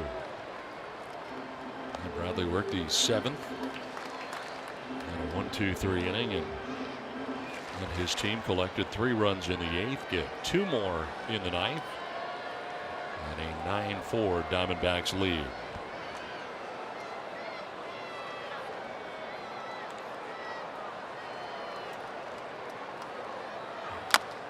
Back towards the mound, and Chafin will fire to first and kind of double pumped. But does get Perella for out number 1 of the 9th inning. Let's revisit our keys to the game, brought to you by your San Diego Honda dealers. Ruined Corbin's road record. Talking about him being on the road, 10 road starts, 3-1 with a 2.7. And no decision right there. Repeat for Ross at home versus Arizona. He had really good numbers here at Petco Park. 5 innings, 6 hits, 4 earned runs. Now 1 down in the 9th inning brings up Austin Hedges.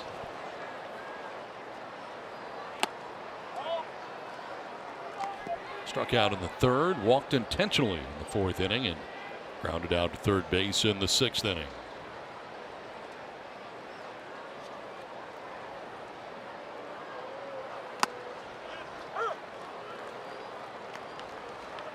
I haven't done too well on the keys since I've been back. It's a tough job. Carlos Suaje has come out on deck for the Padres. He would bat in Phil Hughes' spot.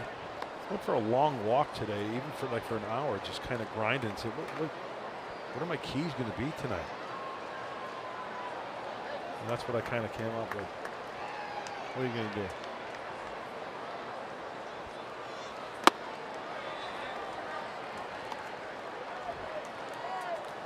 3-1 the count to Hedges.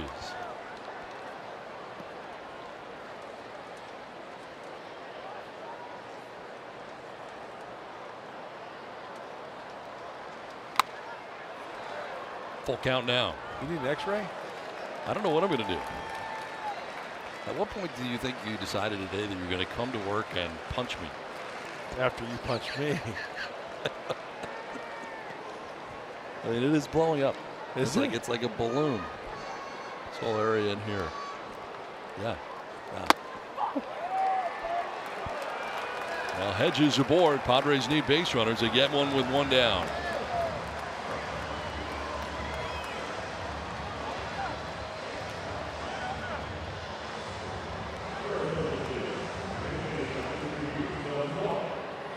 And here is Carlos Asuaje.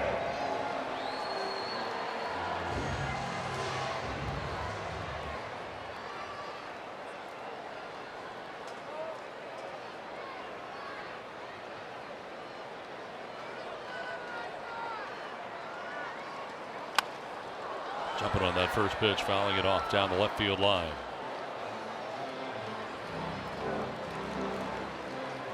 Nine runs, 15 hits, no errors for the Diamondbacks.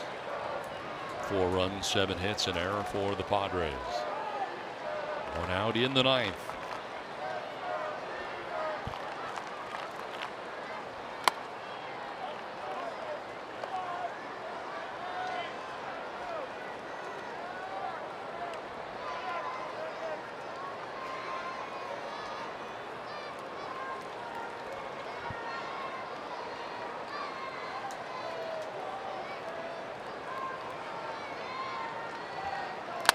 On the ground towards second, could be 2.